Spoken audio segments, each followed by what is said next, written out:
que tu fais du cinéma expérimental? Tu veux commencer par ça? Ouais. Je voulais te demander comment tu étais venu à une pratique expérimentale, mais si tu me dis que tu fais pas de cinéma expérimental... Ouais, c'est foutu, on peut recommencer à zéro. Bah, des fois oui. Ça dépend des moments du film peut-être aussi. Cinéma expérimental. Moi je pense que oui, je suis cinéaste expérimental, mais ça dépend peut-être du point de vue, parce que pour certains, le cinéma expérimental, c'est un cinéma qui est non narratif. Donc moi je raconte des histoires quand même dans la plupart de mes films. Donc déjà c'est un point, quoi. Est-ce que vraiment le cinéma expérimental c'est non narratif? Si c'est le cas, du coup je suis quand même plutôt non expérimental. Mais est-ce que le cinéma expérimental c'est le fait de bidouiller des images et de chercher et de trouver des choses grâce au hasard ou grâce à la recherche? Là je pense que je suis dedans dans le cinéma expérimental. Donc peut-être moi j'en sais rien en fait. J'aime bien cette question, mais si je devais me positionner, je dirais que oui, je suis cinéaste expérimental, mais qui raconte des histoires. Mais du coup, comment t'es venu à cette pratique? Est-ce que c'était justement en ayant ça en tête ou pas du tout? Moi, après, comme j'ai étudié aux Beaux-Arts, mon travail de cinéma et d'animation, ça vient peut-être de ma pratique plus art plastique, plus côté du conceptuel, de mon goût pour l'art vidéo.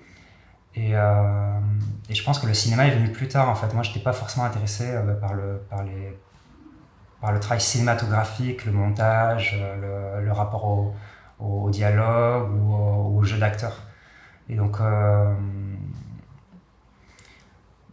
mais est-ce que ça fait vraiment de moi une pratique expérimentale? Je sais pas. Moi, je travaille sur des paysages animés, sur des principes, comme on sait, de boucles, de répétition.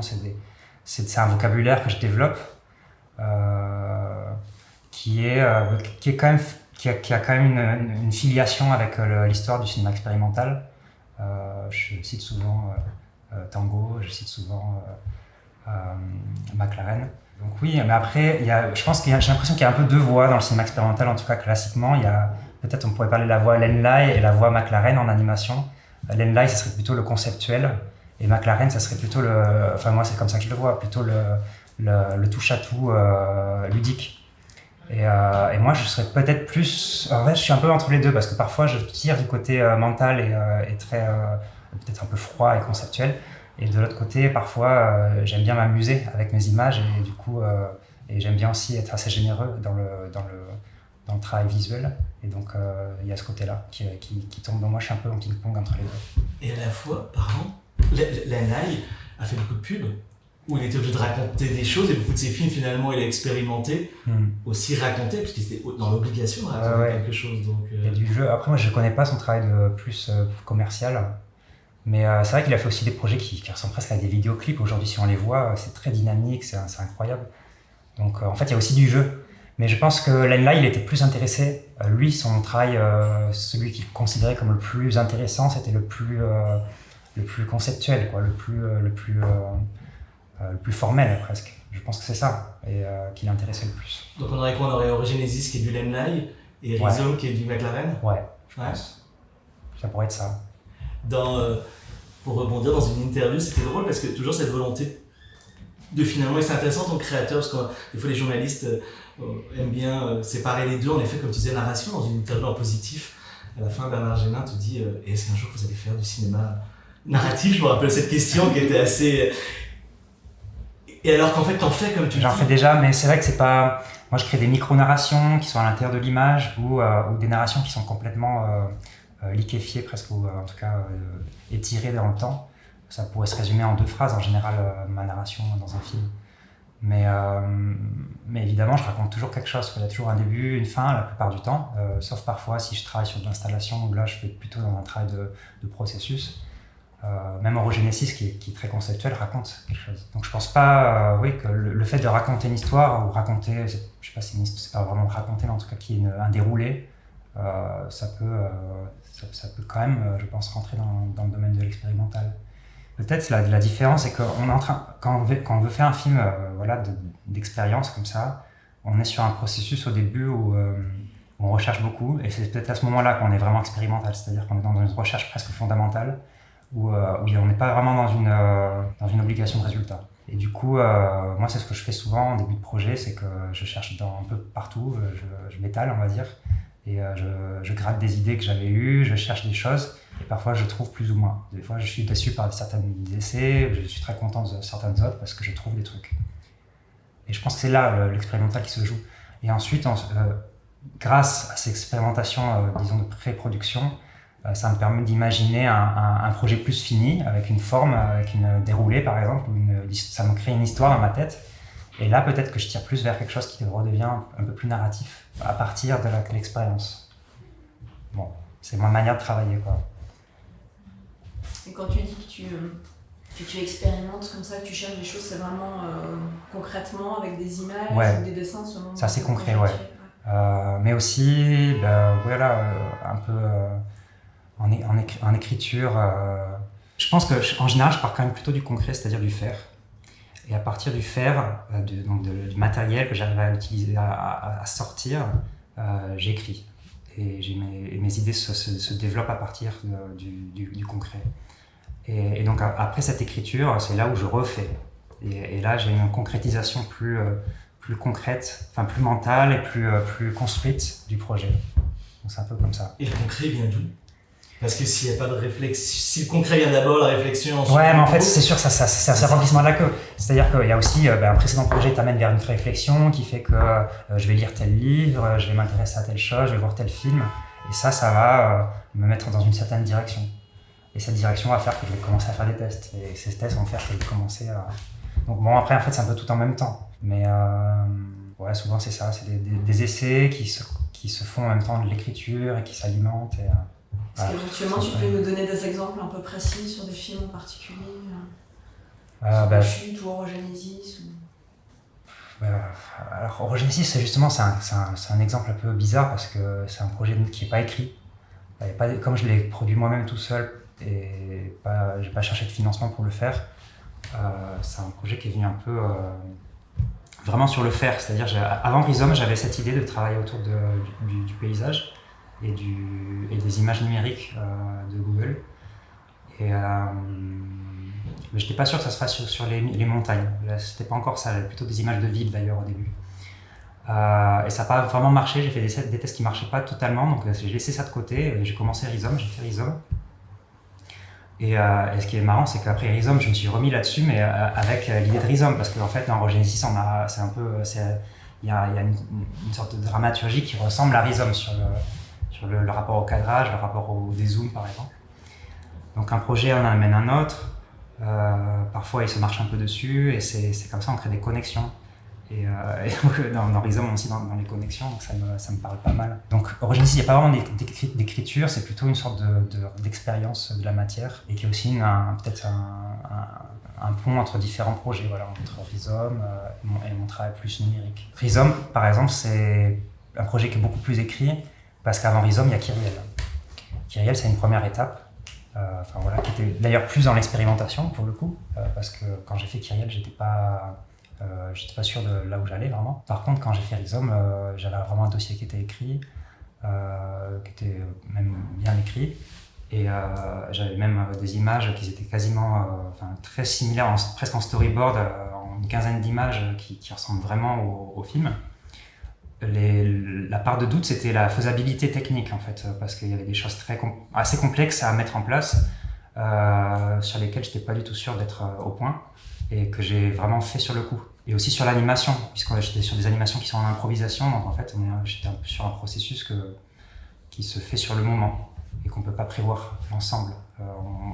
Je construis les pièces petit à petit, et donc je pense que l'expérimentation se fait beaucoup sur le moment de l'animation. Mais là, pour le coup, Rhizome, c'est presque plus expérimental dans le sens où c'est très prévu, quoi. Parce que les dramaturgies, c'est un film que je voulais faire pour le cinéma, et ça change un peu pour moi. Si je fais un film pour le cinéma, je prévois un peu plus, j'ai beaucoup plus de recherche préparatoire. Si je fais un film plus lâché, ou plus pour le musée, ou pour une installation, là, je peux partir et je suis un peu moins contraint. C'est quoi les recherches préparatoires ? C'est une animatique storyboard ou c'est Ouais, c'est beaucoup de dessin. Pour Rhizome, c'est du dessin. J'ai pas d'animatique pour Rhizome, mais j'ai un petit storyboard en 15 images, quoi. De l'écriture, qu'est-ce qui se passe, des schémas, j'imaginais les systèmes de boucles, comment on travaille sur les boucles. Donc c'est ça la préparation, quelques animations, quelques essais d'animation. Sur la chute, par exemple, là j'ai fait une animatique. La première fois que je fais une animatique sur la chute. J'ai un contre-exemple. Sur la caverne, j'ai fait une animatique aussi. Donc j'ai 2 projets où j'ai fait une animatique. Ça m'a bien servi sur la chute parce que c'était un projet un peu compliqué, très ambitieux. Et sur le moment de la production, ça me permettait de pas trop perdre de temps à réfléchir si ça fonctionnait, mais plutôt de faire les choses. Et c'était déjà très, très difficile. Même si à un moment donné, l'animatique elle a bougé. Enfin, par rapport entre l'animatique et le film, l'animatique elle faisait 12 minutes, le film fait 14-30. Il y a des plans qu'on sautait pourtant. Donc en fait, il y a des plans plus longs et il y a des plans qu'on sautait. Je vais noter trop de choses.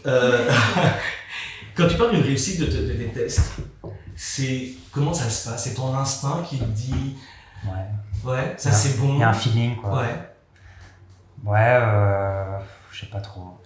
T'as besoin de te surprendre, t'as besoin des fois de te dire tiens, je m'attendais pas dans ce sens-là et finalement ça. Il y a des choses qui surprennent, après il y a des choses qui des fois tu retombes sur des choses que t'as déjà trouvées, du coup c'est un peu décevant, mais tu les aimes bien quand même.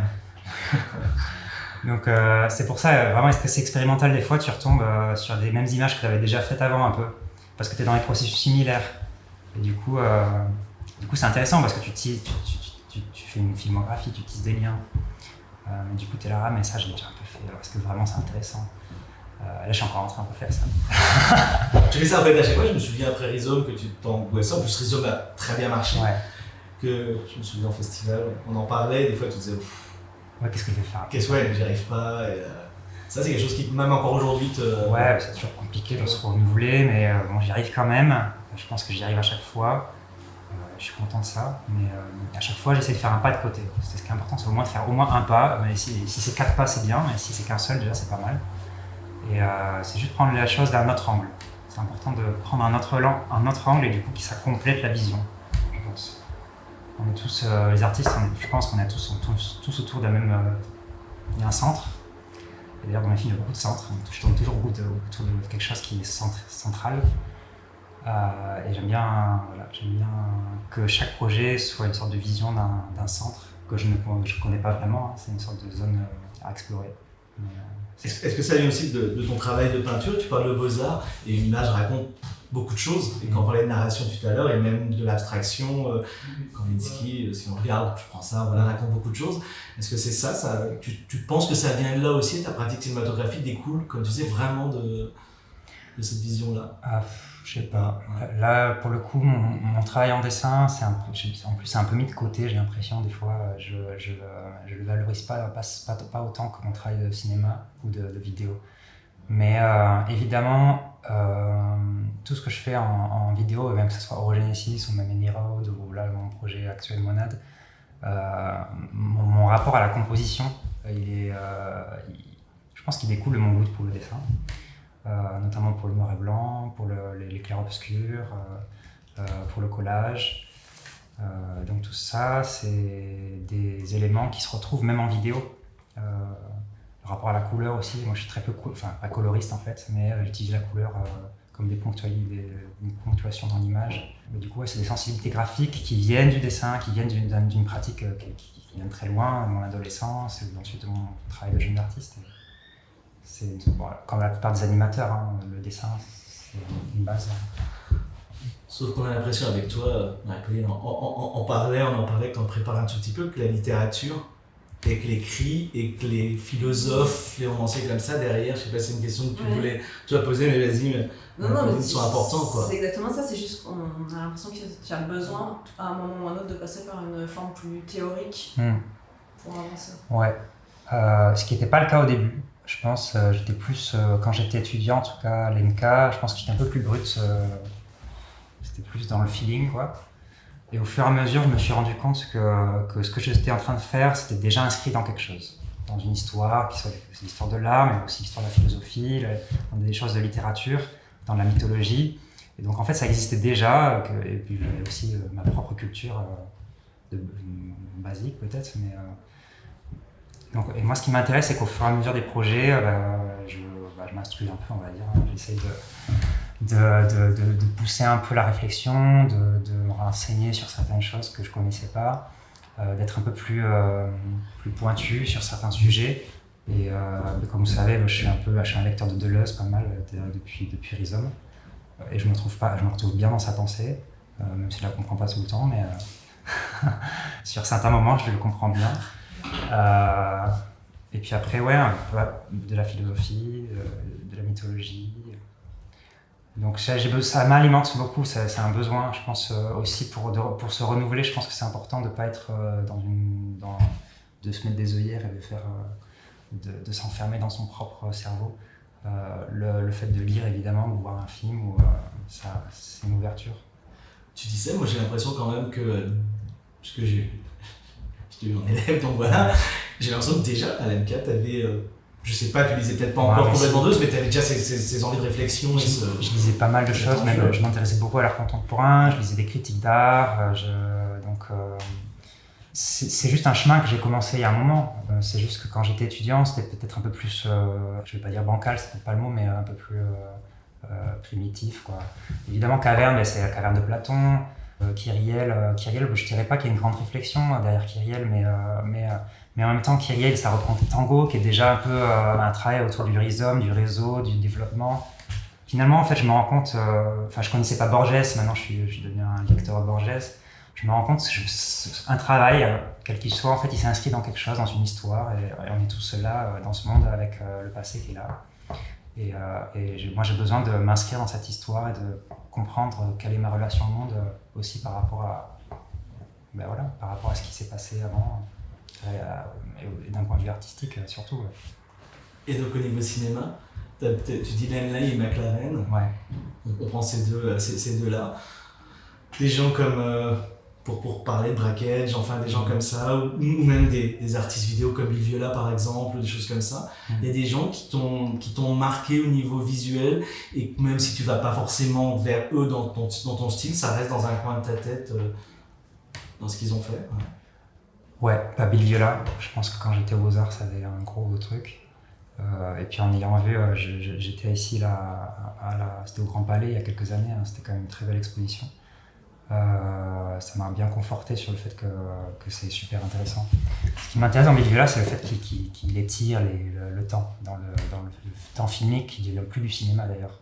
Enfin, on ne sait pas trop si c'est du cinéma ou c'est une sorte de... On est un peu entre deux, ouais. Et ça raconte quand même des choses aussi. C'est ça qui est étonnant, c'est que même si c'est des vidéos, des fois ça dure 40 minutes, on ne peut même pas voir la fin parce que c'est trop long. Mais ça raconte quand même quelque chose. Et donc dans Kyrielle, par exemple, il y a cette idée d'une vidéo qui est très longue, pourtant ça fait que 10 minutes, mais pour l'animation ça paraissait très long. Chez Carancy, il y a beaucoup de gens qui ont trouvé ça trop long.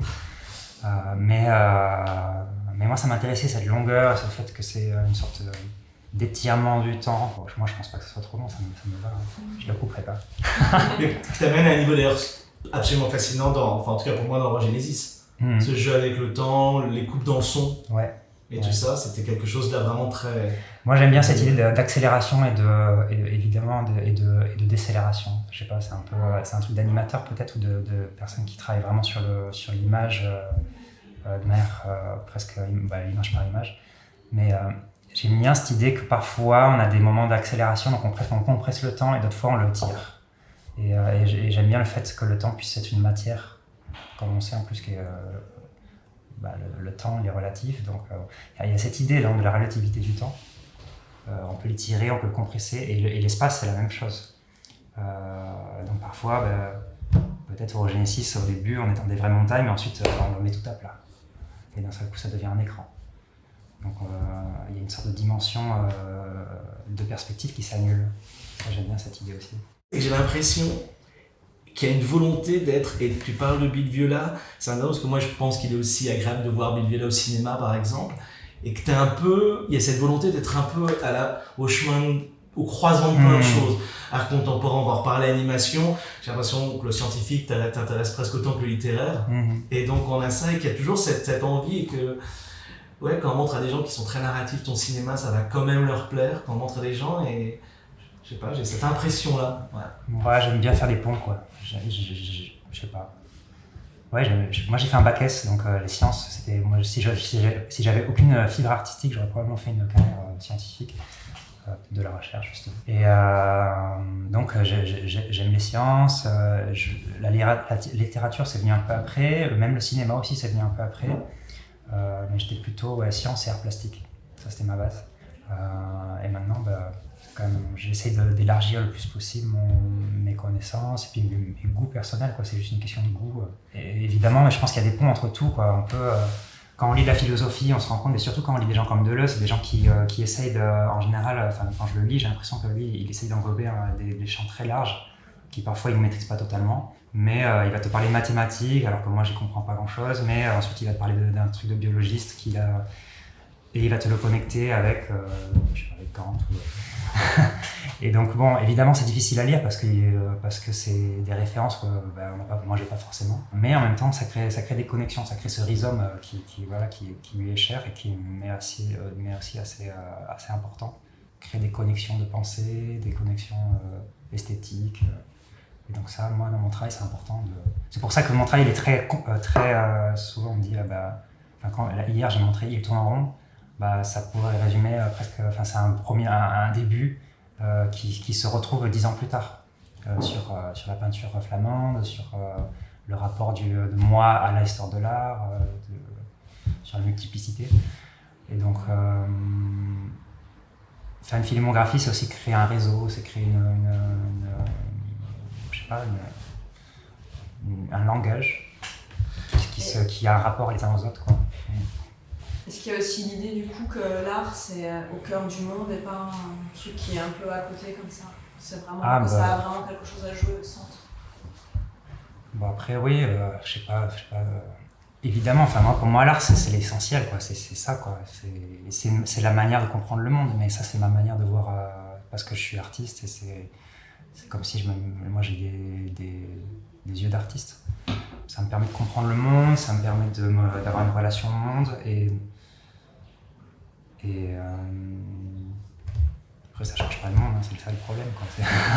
Juste peut-être pour aller un peu plus loin, quand tu disais que tu allais voir des Goya, tu pouvais passer Madrid où tu pouvais d'un seul coup aller dans un musée, passer des heures, c'est aussi de voir l'art au centre. Pas forcément dans un changement de monde, je sais pas ce que tu veux dire. Non, c'était pas ça, mais dans l'idée qu'en fait cet art est autour de nous et même est dans le centre de nos villes, dans nos zones de campagne et que finalement c'est... Mais l'art c'est ce qui reste de l'humanité de toute façon, donc c'est ça qui m'intéresse aussi, c'est que on a tendance à dire que le début de l'humanité c'est le début des peintures et des premiers bijoux et du moment où on a commencé à enterrer nos morts. Donc les cérémonies, la cérémonie c'est déjà quand même un acte artistique. Donc pour moi l'art c'est l'humanité. Et ce qui sort de l'art, après, on peut débattre, je pense qu'il y a d'autres choses qui sont aussi, qui font partie de l'humanité, mais c'est ce qui reste de nous, du passé, la richesse de tel où, je sais pas, tout se perd presque dans le temps, et la seule chose qui reste, c'est l'art. Et, et en cinéma et en vidéo, d'ailleurs, je sais très bien que tout va se perdre, hein. Moi, je pense pas que ma filmographie va durer 300 ans. Ça m'étonnerait beaucoup, en tout cas. Ouais. Mais du coup, ça rentre quand même dans une histoire, c'est ça qui m'intéresse. Ouais. C'est toujours cette idée qui est intéressante parce que je trouve qu'elle ne se fait pas beaucoup, cette idée de filiation. Et est-ce que tu as l'impression déjà qu'il y a des gens qui, je sais pas, viennent vers toi en te disant ton cinéma, t'es tout jeune encore, mais... Moi, on me le dit. Moi, on me le dit des fois, que ça les a influencés. Donc, ouais. Ça, c'est agréable ou ça fait peur? Non, c'est bien. Ouais. Je pense que c'est juste c'est une chaîne qui se crée. Non, moi, j'ai des référents, et puis je vais devenir un référent, et puis même des jeunes gens, ils vont devenir mes référents aussi à un moment donné, parce qu'ils vont m'intéresser. Donc, c'est pas une question juste de hiérarchie, c'est juste que même quelqu'un, moi, maintenant, j'ai un peu plus de 30 ans, mais quelqu'un qui a 20 ans qui fait un beau film, d'un seul coup, je peux dire waouh, je vais garder ton truc là, c'est bien. Et est-ce que du coup, ça t'arrive d'avoir des discussions avec d'autres artistes sur votre manière de créer, ou c'est quelque chose qui se fait un peu de manière indirecte? Oui, quand on est en festival, on discute un peu de comment chacun crée. Après, chacun a sa manière et sa cuisine, quoi. moi j'ai l'impression que c'est vrai que des fois je suis un peu en circuit fermé. C'est-à-dire que j'ai mes méthodes et qui sont un peu en plus pas forcément académiques et du coup moi je développe plutôt mes méthodes. Mais évidemment voir des films, rencontrer des gens, ça permet d'ouvrir un peu l'esprit, de se dire mais pourquoi je ferais pas peut-être pourquoi je ferais pas un film en volume, tu vois, par exemple. J'en ai pas fait encore, mais quand j'ai vu le film de Ryo Rikasa, je me suis dit mais c'est bien ce qu'il a fait. C'était son premier film en volume, je pense aussi. Et donc ça donne envie de faire aussi. De faire ça. Et est-ce que les rencontres, par exemple, c'est drôle, je parle de Ryo Rikasa, moi je me rappelle une rencontre qu'on a fait ensemble avec Georges Schwitzgebel, où finalement on se rend compte que vos styles d'écriture, même s'ils sont pas proches, mais il y a quand même cette idée scientifique, cette idée de travail ou quoi, il y a d'un seul coup des choses que t'as développé seul, mais d'un seul coup tu te rends compte que d'autres peut-être après, il faut que je sois honnête, Georges Schwitzgebel, c'est une de mes références, j'ai observé ses films et j'ai analysé, et ensuite j'en ai déduit mes propres techniques à moi. Donc on travaille différemment, mais je pense qu'on a des références en commun. Et lui-même, il est dans ma chaîne, comme je disais tout à l'heure, c'est des films que j'ai regardés. Et donc c'est pas un hasard que ça ressemble un peu, ou qu'il y a des choses qui pourraient être un peu similaires, parce que c'est un référent.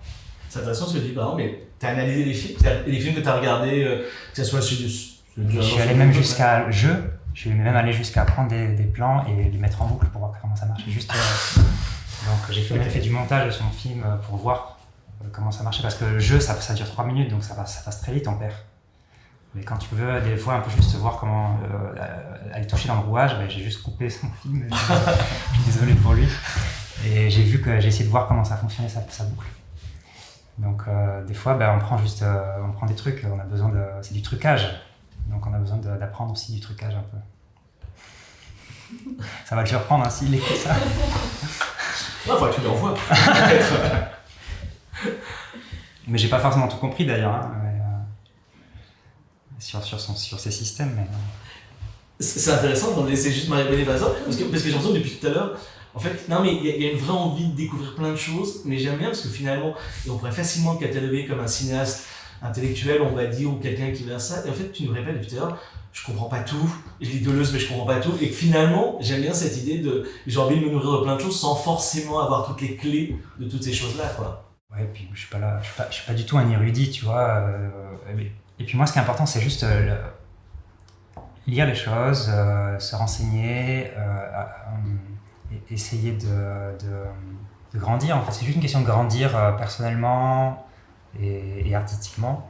Mais ensuite, ce qui est important, c'est que le travail fonctionne. C'est-à-dire que si moi je fais Rhizome, mais finalement on va me dire, on l'a déjà dit, que Rhizome c'est pas vraiment un Rhizome, parce que c'est un film, c'est linéaire, alors qu'un Rhizome c'est quelque chose qui devrait presque être une page internet, ou je sais pas, quelque chose qui serait presque en évolution constante, un programme. Donc c'est vrai que Rhizome, finalement c'est pas vraiment Rhizome. Mais c'est un point de départ, finalement pour moi c'est un point de départ qui rentre dans une certaine logique qui m'est personnelle. Et ça me permet d'avancer. En fait, toutes ces références, ces petites choses que je lis, ou ces choses que je peux piquer à certains artistes gentiment, ça me permet d'avancer personnellement et artistiquement. Il y a comme une traduction presque sensorielle en fait, parfois de ces idées ou de ces textes. Ouais, voilà. Après, c'est ça, c'est que pour moi, je pense pas du tout que mon cinéma est un télo, ou mon travail vidéo est un télo, même si je me base sur certaines choses qui sont un peu qui peuvent paraître compliquées ou difficiles d'accès de prime abord. Mais pour moi, c'est la sensation, c'est l'expérience filmique importante, la relation de l'image au son. Voilà, je parle des accélérations, mais ça, finalement, c'est des pensées que j'ai moi quand je fais les choses. Mais finalement, ce qui est important, c'est qu'on fasse l'expérience de ça. C'est tout. C'est vraiment tout pour moi, c'est l'expérience. Et ensuite, évidemment, si ça vous intéresse, si ça intéresse le public, on peut se renseigner, savoir d'où ça vient. Et du coup, ça donne une lecture en plus. Mais après, chacun, en plus, a sa propre lecture du travail, et ça, c'est ça qui m'intéresse aussi. C'est rarement des films fermés, quand même. En général, il y a quand même pas mal de possibilités d'interprétation dans les projets. Pour rester peut-être encore sur juste la création, avant peut-être partir à des thèmes ou des choses comme ça, moi il y a des choses qui m'intéressent, je vais revenir sur quelque chose de vraiment très basique. Les dossiers écrits, quand tu travailles, pour l'instant tu as été produit avec un Sacre Bleu plutôt, ou des choses personnelles, on va dire quoi. C'est quoi un dossier de Maurice Labbé? Tu nous as dit qu'il n'y avait pas forcément d'animatique, sauf là. Et pour compléter, moi, ma question qui complète, c'est à quoi ressemble le scénario s'il y en a un de la chute, par exemple? Prendre un exemple concret. Alors, je vous l'enverrai. Mais la chute, le scénario, ça ressemble, je pense, à de souvenir à peut-être 4 ou 5 parties, donc juste 4 ou 5 paragraphes qui décrivent différents moments du film, chronologiquement. Donc c'est pas un scénario classique, hein, c'est plutôt une note narrative, c'est en partie, en différentes parties. Il y a la création au début, donc je parle peut-être de la relation des plantes à l'homme, la relation du ciel à la terre. Deuxième partie, la contamination du ciel et la terre, la perversion, le rapport à la sexualité. Et ensuite, il y a la naissance des géants, les désastres de la guerre. Et ensuite, on a la chute. Donc tout ça, ça se décrit. Évidemment, il faut le décrire, il faut que les gens puissent se projeter un peu dans le projet. Donc, moi, je fais pas mal de visuels pour que ça puisse être assez clair au niveau visuel. Et puis la note narrative, quand même, la chute c'est assez narratif quand même, donc c'était assez écrit dans ce sens-là. Et ça vient, c'est une espèce de va-et-vient, comme tu dis, constant? Ou est-ce que c'est j'ai envie vraiment de parler de ça, ou là d'un seul coup il y a, ah tiens, je fais ces images-là, et bah oui, ça parle de ça? Ça vient lentement. En tout cas, sur les narrations et sur l'écriture, moi je suis un peu long. Donc ça vient lentement, comment exploiter, enfin comment concrétiser une idée. Moi je voulais travailler sur Dante, mais en même temps je voulais pas faire une adaptation de Dante, ça me paraissait difficile et je sais pas, je ne le voyais pas. Et du coup je me suis intéressé à qu'est-ce qui se passe avant Dante, c'est-à-dire comment se forme l'enfer de Dante. Et donc c'est cette chute qui crée l'enfer, enfin le cratère et tout ça. Et donc finalement c'est presque comme je l'avais pris à l'envers, non? C'est comme un prélude. Ouais, tu joues beaucoup sur ça. Tu joues beaucoup sur. Encore une fois, on vient un peu sur l'instinct. Tu te laisses. Ouais, j'ai une première intuition, mais en même temps, je me dis non, c'est pas ça. Et donc du coup, je me décale un peu et je vois qu'est-ce qui m'intéresse dans cette histoire. Et au fur et à mesure, je construis mes idées. Là, c'est un peu difficile d'en décrire vraiment comment c'est fait, mais ça me prend plusieurs mois d'écrire. D'avoir une idée qui me va et au fur et à mesure ça commence à fonctionner. Je vais te poser une question encore plus basique. S'il y a quelqu'un qui nous écoute, s'il y a des étudiants et des étudiantes qui nous écoutent là, qui se disent ça me prend plusieurs mois, ça veut dire, et c'est vraiment, tu vis, en plus là t'es plus en France, tu vis à l'étranger, comment ça se passe? Et, heureusement t'as des choses, t'as besoin justement de faire des choses à côté, de faire des dessins, de peinture, d'illustration, je sais pas comment ça se passe. Ça se passe, c'est un peu chaotique, hein, mais l'écriture, ça peut arriver n'importe quand. C'est-à-dire que même quand je suis en train de faire un projet, des fois j'écris d'autres projets. J'ai peut-être 10 dossiers sur mon ordinateur de peut-être projets, mais certains ne se feront pas, d'autres se feront. Du coup, c'est juste, il y a des moments clés où je vais lire quelque chose, je vais me prendre des notes et je vais commencer à écrire sur différents projets à la fois. En fait, c'est vrai que je développe, on va dire en termes d'idées, souvent j'ai plusieurs idées à la fois. Mais par contre, en général, il y en a quand même une qui sort des autres, qui est plus, que je sens plus, ou qui est plus urgente. Et donc souvent, c'est celle-là qui se concrétise. Et là, l'écriture, ça peut se passer entre les films. Ce qui se passe, par exemple, après Rhizome, j'ai fait Eurogenesis et Any Road, mais pendant ce temps-là, j'écrivais aussi La Chute. Là, j'ai fait La Chute. Donc pendant que La Chute, par exemple, c'est des projets qui sont très lourds, donc en général, quand c'est des projets très difficiles, je peux pas faire autre chose à côté. Mais quand j'ai fini La Chute, j'étais intermittent, donc j'ai pu ensuite recommencer à réfléchir sur notre projet et ensuite à dériver sur le projet d'installation. Ça m'a pris du temps. Parce qu'il faut, voilà, il a fallu que j'achète des bouquins, que je les lise, que je vois ici qu'est-ce que je veux faire avec ça. Ça dérive, souvent les idées dérivent, on part d'un point, mais finalement on va ailleurs. Et c'est pour ça que ça prend plusieurs mois, c'est pas parce que ça me prend du mois, je fais pas un scénario très très long, c'est juste que mes idées, elles sont concrétisées, il faut juste trouver le truc, quoi.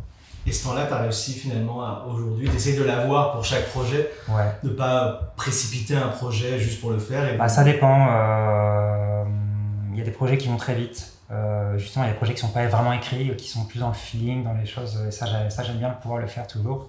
Et d'autres projets que je veux vraiment bien, en tout cas j'essaye de développer l'idée, et là je prends mon temps. Mais voilà, j'ai un peu de vitesse dans toutes les créations. Ouais. Et au niveau cinématographique, comment tu travailles? Tu as parlé des zooms tout à l'heure, en effet, sur les zooms, des choses comme ça. Parce qu'à la fois, tu as une mise en scène que je trouve assez simple, mais très présente. Il y a vraiment un enjeu comme ça qui est... Il y a un vocabulaire très fort. Ouais, qui est fort. Alors, comment je fais ça?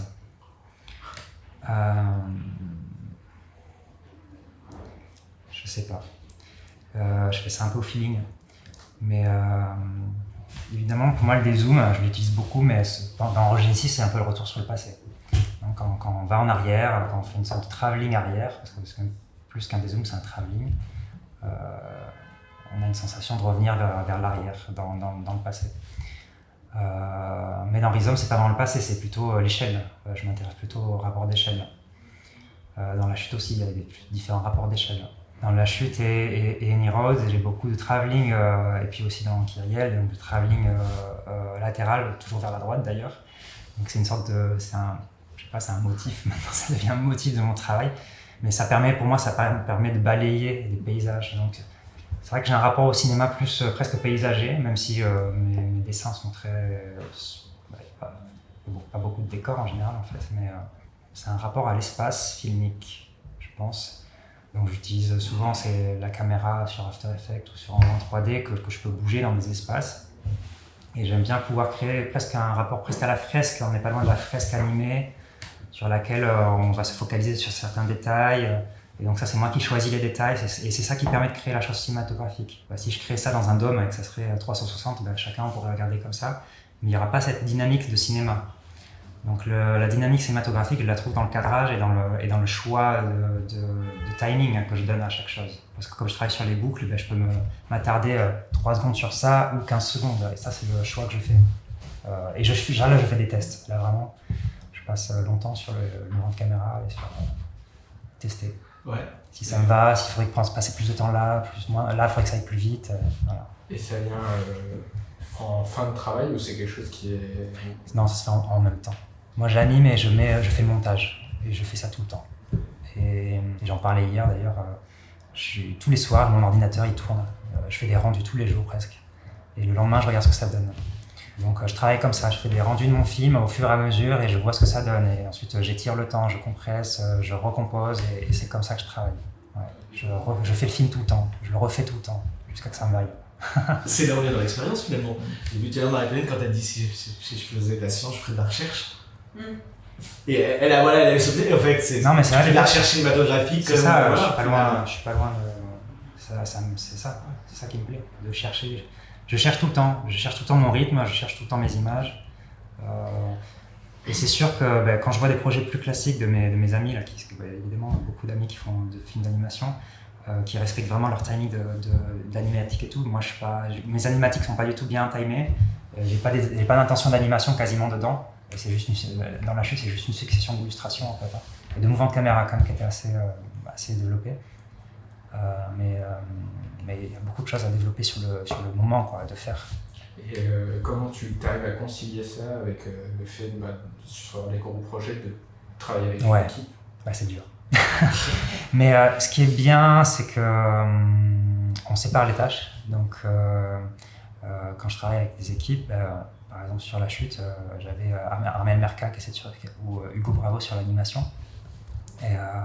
Et donc leur mission, c'est vraiment l'animation. Ils se focalisent que sur ça.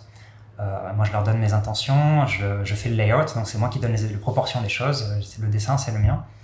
Et je leur donne même des trajectoires. Hein. Ça passe par là, ça fait ça. Après, il y a des possibilités parce qu'en fonction de ce qui est fait sur le moment, évidemment, des fois, il y a des choses qui marchent plus ou moins.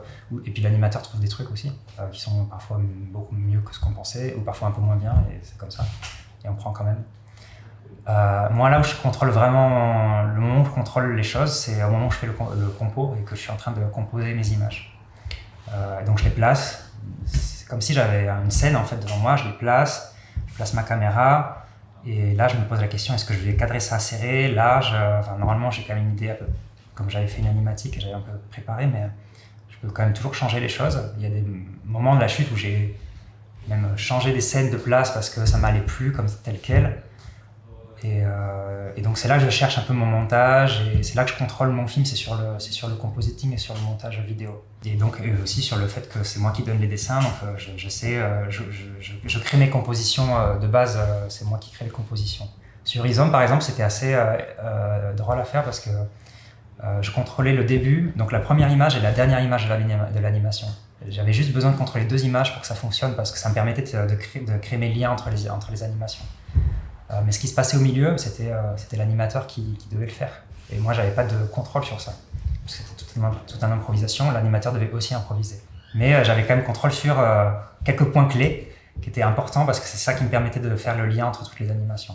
Et du coup, là, après, je contrôle aussi mon compositing et tout. Donc, tu leur donnes quoi comme indication à ton équipe quand tu travailles sur Rhizome, la chute, quand tu as du monde comme ça par exemple, sur Rhizome, c'est des histoires d'animaux. Donc, il me dit, t'as 2 plantes là, t'as un oiseau là et un animal à 4 pattes. J'aimerais bien que l'oiseau il aille rencontrer cette plante, qu'il fasse un mélange, et ce mélange crée la couleur. C'était ça, l'intention c'était ça.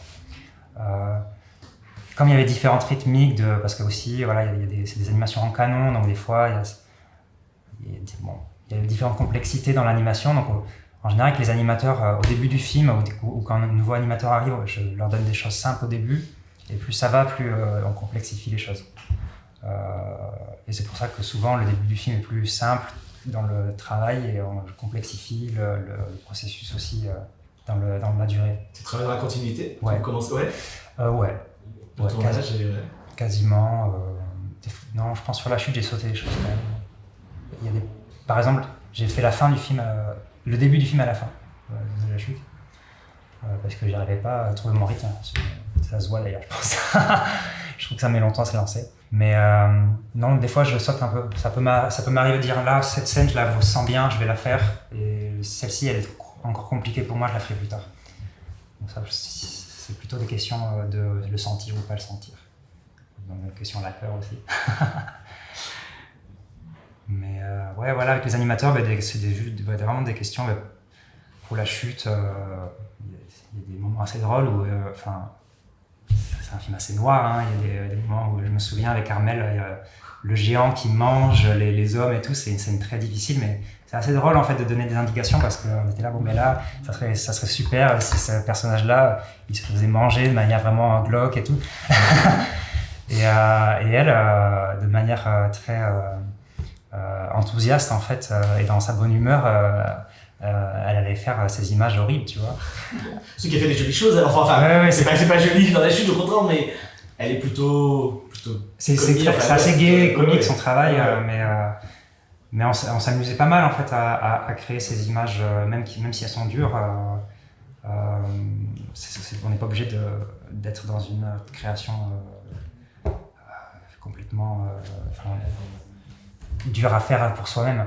Après, je dis pas, hein, moi sur le début, c'était difficile. J'ai fait des cauchemars et des angoisses, mais après ça a été mieux. L'endroit où tu crées peut être important.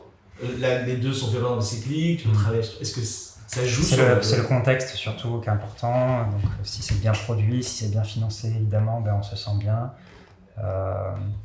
Si c'est un projet plus indépendant, évidemment, moi j'essaie de faire des projets plus simples dans la production, plus rapides à faire. Et donc j'essaie d'adapter toujours ma technique et mon temps de travail en fonction de ce que j'ai. Donc je m'adapte.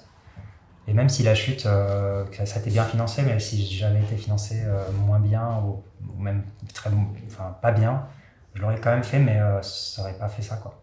Ça n'aurait pas fait ce film-là. Mais je l'aurais fait parce que je ne supporte pas, quand un projet est trop avancé, j'ai déjà travaillé dessus, c'est contre-productif pour moi d'avoir passé autant de temps sur une idée. Et ça, c'est intéressant, tu vas pas. C'est vrai, c'est souvent une question que tu peux avoir en animation. Souvent, des fois, les gens font, pour moi, l'erreur de j'ai un projet, j'ai pas suffisamment d'argent, mais je vais garder la même. Après, c'est peut-être décevant, mais peut-être c'est mon avantage aussi d'être dans un travail plus expérimental. Éventuellement, je peux couper quelque part et trouver notre fin, ou trouver une autre exploitation, ou le lancer sur un autre projet. Parce que des fois, il y a des idées, ça peut suivre sur autre chose. Donc s'il faut, ça se fait pas là. Mais cette idée-là, je la garde quand même parce qu'elle est bien travaillée et je la développe sur autre chose. Mais pour moi, c'est important que ça reste. Et de finir les choses, c'est important. D'aller jusqu'au bout. Ouais. Même si c'est difficile ou un peu peut-être frustrant ou pas parfait. On n'a pas parlé jusqu'à présent, peut-être que Marie-Pauline va en parler de musique. Parce que c'est quand même important. Tu lis dans mes pensées. Ouais. Exactement, en question suivante. Mais juste, est-ce que ça t'embête si on demande. Parce qu'en fait, il y a un film qui est quand même à part, je te regarde, il y a un film qui est quand même à part, et je voulais juste savoir au niveau de la création. Moi qui m'aime c'est Annie Road. Ouais. Alors peut-être que justement, après on laissera Marie-Pauline poser des questions sur la musique, mais comment ça se crée alors là on n'est plus du tout, on a l'impression que c'est un peu, c'est vraiment très différent du reste de ton, enfin en tout cas quand on le voit en tant que spectateur, spectatrice, comment ça s'est créé Annie Road c'est très différent parce que ça vient surtout de Daniele. Je pense que ça vient plus de son travail finalement, et moi je me suis adapté à son écriture à lui. Du coup, c'est pour ça que je pense que c'est assez différent. En même temps, ce qui est intéressant, c'est qu'Annie Road, ça m'a amené vers un type de montage qui m'a servi pour la chute, par exemple. Mais Annie Road, c'est un projet qui m'est arrivé un peu, on va dire, par chance, hein, même si c'est Daniele Lisi, donc c'est un compositeur avec qui je travaille beaucoup. Annie Road, je pense que c'était la deuxième fois qu'on travaillait ensemble, hein, donc on n'était pas encore... c'était la deuxième fois. Daniele, il avait fait la musique pour Danse Macabre, mon installation.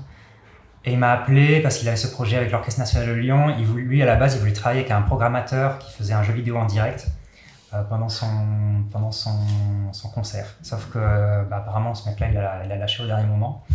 Et donc, du coup, Daniele, il m'a appelé. Je pense qu'on était en novembre. Et la première, c'était en février ou mars. Donc, j'avais 10 minutes à faire sur 3 ou 4 mois, tu vois. Donc, du coup...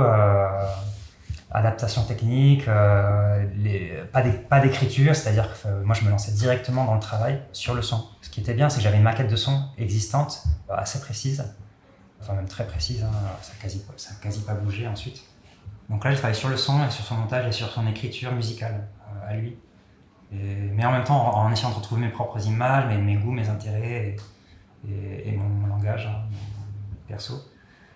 Mais je pense que c'est pour ça qu'on est dans une différence assez nette par rapport au reste, dans la dynamique du montage, dans peut-être plus de, je sais pas, dans le tout numérique aussi. Dans les images. Dans les images, ouais, dans le traitement des images. Lui, c'est ça, Annie Road, c'est un travail sur la stéréo, sur le Pong, donc il y a une sorte de jeu de stéréo entre l'orchestre ou l'ensemble et la musique électronique qui fait un balaiement stéréo. Et donc lui m'a demandé de travailler sur cette idée du Pong. Donc c'est pour ça qu'on travaille sur le Pong, sur l'idée de droite-gauche et sur les explorations du jeu vidéo en fait. Donc voilà, j'ai créé ce sorte de film d'exploration numérique. Pour continuer sur la musique, oui, c'est une part importante du processus créatif, puisque après ce que je sais, tu fais beaucoup d'allers-retours avec Daniele ou des autres compositeurs. Comment ça se passe? Ça dépend à chaque projet, mais c'est vrai que maintenant avec Daniele on se connaît bien et on travaille très bien ensemble. Lui il travaille assez vite, ce qui est le contraire de moi, mais ce qui est pas mal parce que ça permet pour moi de... par exemple, si un projet comme La Chute, je travaille pendant 1 an, mais tous les 2 mois je peux lui envoyer des choses parce que je suis sur le processus et justement comme je fais mon montage au fur et à mesure, j'ai toujours mon montage il évolue au fur et à mesure. Et du coup tous les 2 mois je vais envoyer une version. Et lui il commence à travailler. Ce qui permettait déjà d'être un peu, pas se rassurer, mais en tout cas de dire voilà, ça c'est une bonne exploration, ça non, ça j'aime pas trop. Donc on peut déjà commencer à discuter. Et puis il y a aussi des parties sur La Chute où c'était un peu plus difficile pour moi de trouver mon rythme et tout. Donc je lui demandais, par exemple sur le début du film, je lui demandais Daniele, si tu peux m'improviser quelque chose là, sur me lancer le film, si tu trouves un truc toi, ça serait cool. Et donc du coup, lui il a fait une bande son sans images. Sur le début du film et moi je me suis calé là-dessus. Je pense que ça arrivait aussi à un autre moment, je sais plus, il y a plusieurs moments comme ça où on se recale un peu ensemble. Sur le montage aussi parfois entre moi, mon animation et puis la dynamique sonore, des fois on a raccourci certains plans, on a rallongé certains autres, on a mis des cuts à certains moments qu'on a légèrement décalé parce que ça tombait mieux sur le son. Donc ça, c'est des petits ajustements. Après, avec Daniele, ce qui est super, c'est que lui travaille beaucoup en numérique, en montage, il fait aussi beaucoup de collections, il travaille avec des musiques existantes et en faisant du super sampling, du travail de montage très complexes, et il arrive à composer de nouvelles compositions à partir de choses qui existent. Et ça permet de ne pas aller en studio enregistrer. Déjà, c'est moins cher. Mais c'est pas vraiment pour ça qu'on le fait, c'est aussi parce que ça permet de pouvoir changer les choses presque en direct. C'est-à-dire que mais là, il faudrait un violon là, est-ce qu'on peut avoir un truc un peu plus corde et tout? Lui il va chercher dans sa base de données et ensuite quelques jours plus tard il va me fournir ça. Et donc c'est possible d'avoir des allers-retours très rapides comme ça avec lui. Et ce qui fait que je suis en train de me dire, mais je me dis que c'est quasiment que de la musique. Mais en fait, c'est comme si tu travaillais comme une bande-son. On a peu finalement dans tes films. Je suis en train de dire, il y a un peu d'horizon, mais on est surtout sur de la musique qui va servir de... Ouais, c'est un peu presque bruité. Ouais. J'aime bien qu'il y ait quand même un peu de bruitage dans la musique. Ça, je le demande. Souvent, les compositeurs, ils n'en mettent pas parce qu'ils ont l'habitude de travailler qu'avec la musique.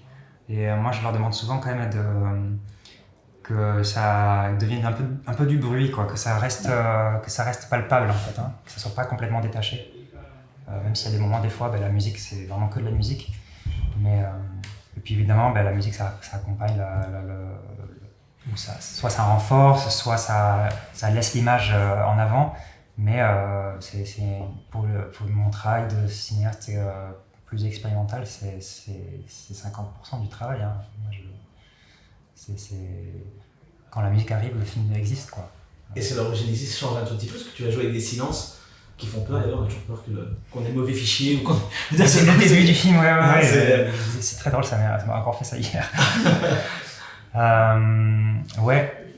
Ce qui est bien avec ce genre de projet, c'est que comme j'ai aucune contrainte de production, je vais pas ni faire de l'argent et j'ai pas demandé d'aide, donc j'ai aucun compte à rendre. Je peux faire des choses comme ça. Faire un film qui commence comme si c'était un bug ou on sait pas trop. Ou un diaporama, tu vois, c'est vraiment le niveau 0 du film, quoi, le diaporama. Et finalement, après, ça se développe. Et ça devient intéressant plus tard, finalement. Et pourquoi pas travailler sur le silence, le son, travailler sur la saturation et sur l'absence. Donc, de toute façon, toujours dans mon travail, il y a toujours des pôles qui s'opposent. La saturation, le vide, et ça existe aussi en son, quoi. Tu leur donnes des références en musique? Non. Non, jamais. Tu les laisses libres? Non. Par contre, pour la chute, j'ai travaillé à partir d'un son préexistant, mais c'était une référence pour moi. Créer mon montage, ça m'a aidé. On va dire, c'est un guide pour moi pour m'aider à monter. Parce que parfois, c'est un peu ça pallie à la feuille blanche, on va dire. Ça m'aide à trouver mon rythme, mais c'est pas une référence. Du coup, moi je travaille avec les compositeurs, je travaille avec leur personnalité à eux, quoi. C'est ce qui m'intéresse, c'est eux, plus que ce que moi j'aurais une idée. J'ai toujours des idées, mais je préfère qu'ils rentrent vraiment dans leur propre écriture. Mais tu disais pour le début d'Eurogenesis que c'était possible parce que c'était un projet autoproduit et totalement déconnecté de toute obligation. Dès que tu es dans un système plus produit, tu te poses ce genre de questions de te dire est-ce que je pense pas qu'on puisse mettre Eurogenesis sur France 2 par exemple. Du fait où on me demanderait de couper le début, ou je pense pas que ça soit possible de mettre ça à la télé en ce moment. À mon avis, c'est pas possible. Parce que ça a l'air d'être c'est bizarre, quoi. Ça commence bizarrement et puis ça dure 1 minute 30 ou je sais pas, ça dure 1 minute peut-être. Ça dure pas très longtemps, mais c'est un peu étonnant. Donc du coup, moi je le fais parce que je trouve que c'est intéressant. Comme le projet en plus il partait de photos, je trouvais que c'était intéressant de partir de l'image fixe. Ça développe une idée de ça. Mais oui, quand on a un projet plus indépendant ou plus de l'ordre de l'installation, du musée, je pense que là, moi je peux me permettre plus de choses que pour le cinéma qui est comme une audience un peu plus exigeante de narration, qui souvent voit les films les uns après les autres, donc il y a des programmes, donc des fois dans un programme ton film c'est pas facile de le mettre, alors que s'il est installé dans un musée, il a sa propre salle et c'est bon. Donc il y a des fois des choses comme ça qui changent un peu en fonction de où ça se montre. Tu dirais que c'est ça une des différences principales entre un film que tu ferais pour le cinéma et une vidéo pour une installation? Ouais, voilà, je sais pas. Pour le cinéma, j'ai tendance à être plus narratif, à chercher plus de narration, et pour l'installation, plus de liberté formelle. Donc je pense que pour les petites installations, je suis plus dans une recherche formelle et qui va m'aider ensuite pour le cinéma parce que ce que je développe formellement ensuite, ça m'aide pour venir raconter mes histoires plus tard. Mais voilà, ça complète, disons, ma manière de travailler, quoi. Et à la fois, moi je me rappelle de la projection d'Orogenesis à Zagreb dans le premier programme. Donc ça commence et il est avec des films connus, etc. Et le film m'a beaucoup plu. Est-ce que c'est pas une obligation alors que à Annecy, maintenant il est off limits, il est en off limits, on les pousse un peu en dehors. Est-ce qu'il n'y a pas une obligation pour certains auteurs comme toi qui tutoient les deux, on va dire, d'avoir des films comme Orogenesis dans des programmes plus traditionnels? Ah, mais ça c'est parfait. Et puis moi je les envoie, comme tu sais, j'envoie mes films aussi dans les programmes traditionnels et je trouve que c'est très bien que ça se fasse. Mais c'est juste que c'est pas forcément facile pour tous les programmateurs en fonction du festival qu'ils ont. Et voilà, mais moi je pense que voilà, moi je fais des films qui sont en 16/9, c'est un cadrage cinématographique. Je veux dire, si je commençais à faire des films tous verticaux, là je me poserais des questions de peut-être que je vais pas le montrer en cinéma. Et là je fais un projet d'installation, je me pose la question, je sais pas encore si je vais faire une adaptation cinématographique ou je vais peut-être la laisser que l'installation, je sais pas encore. Parce que peut-être que l'installation ça perd, quand tu crées une installation, peut-être que le mettre en cinéma ça perd du sens. Ou le contraire, tu as fait un film, tu veux faire une installation, mais peut-être que c'est pas si intéressant. Donc, faut réfléchir aussi au sens que ça peut donner, non, et que ça fasse pas des contresens. Mais un film comme Orogenesis, ça reste quand même un film, c'est quand même plutôt du cinéma expérimental. Ça dure 8 minutes, donc c'est quand même plutôt du court-métrage. Enfin, c'est du court-métrage.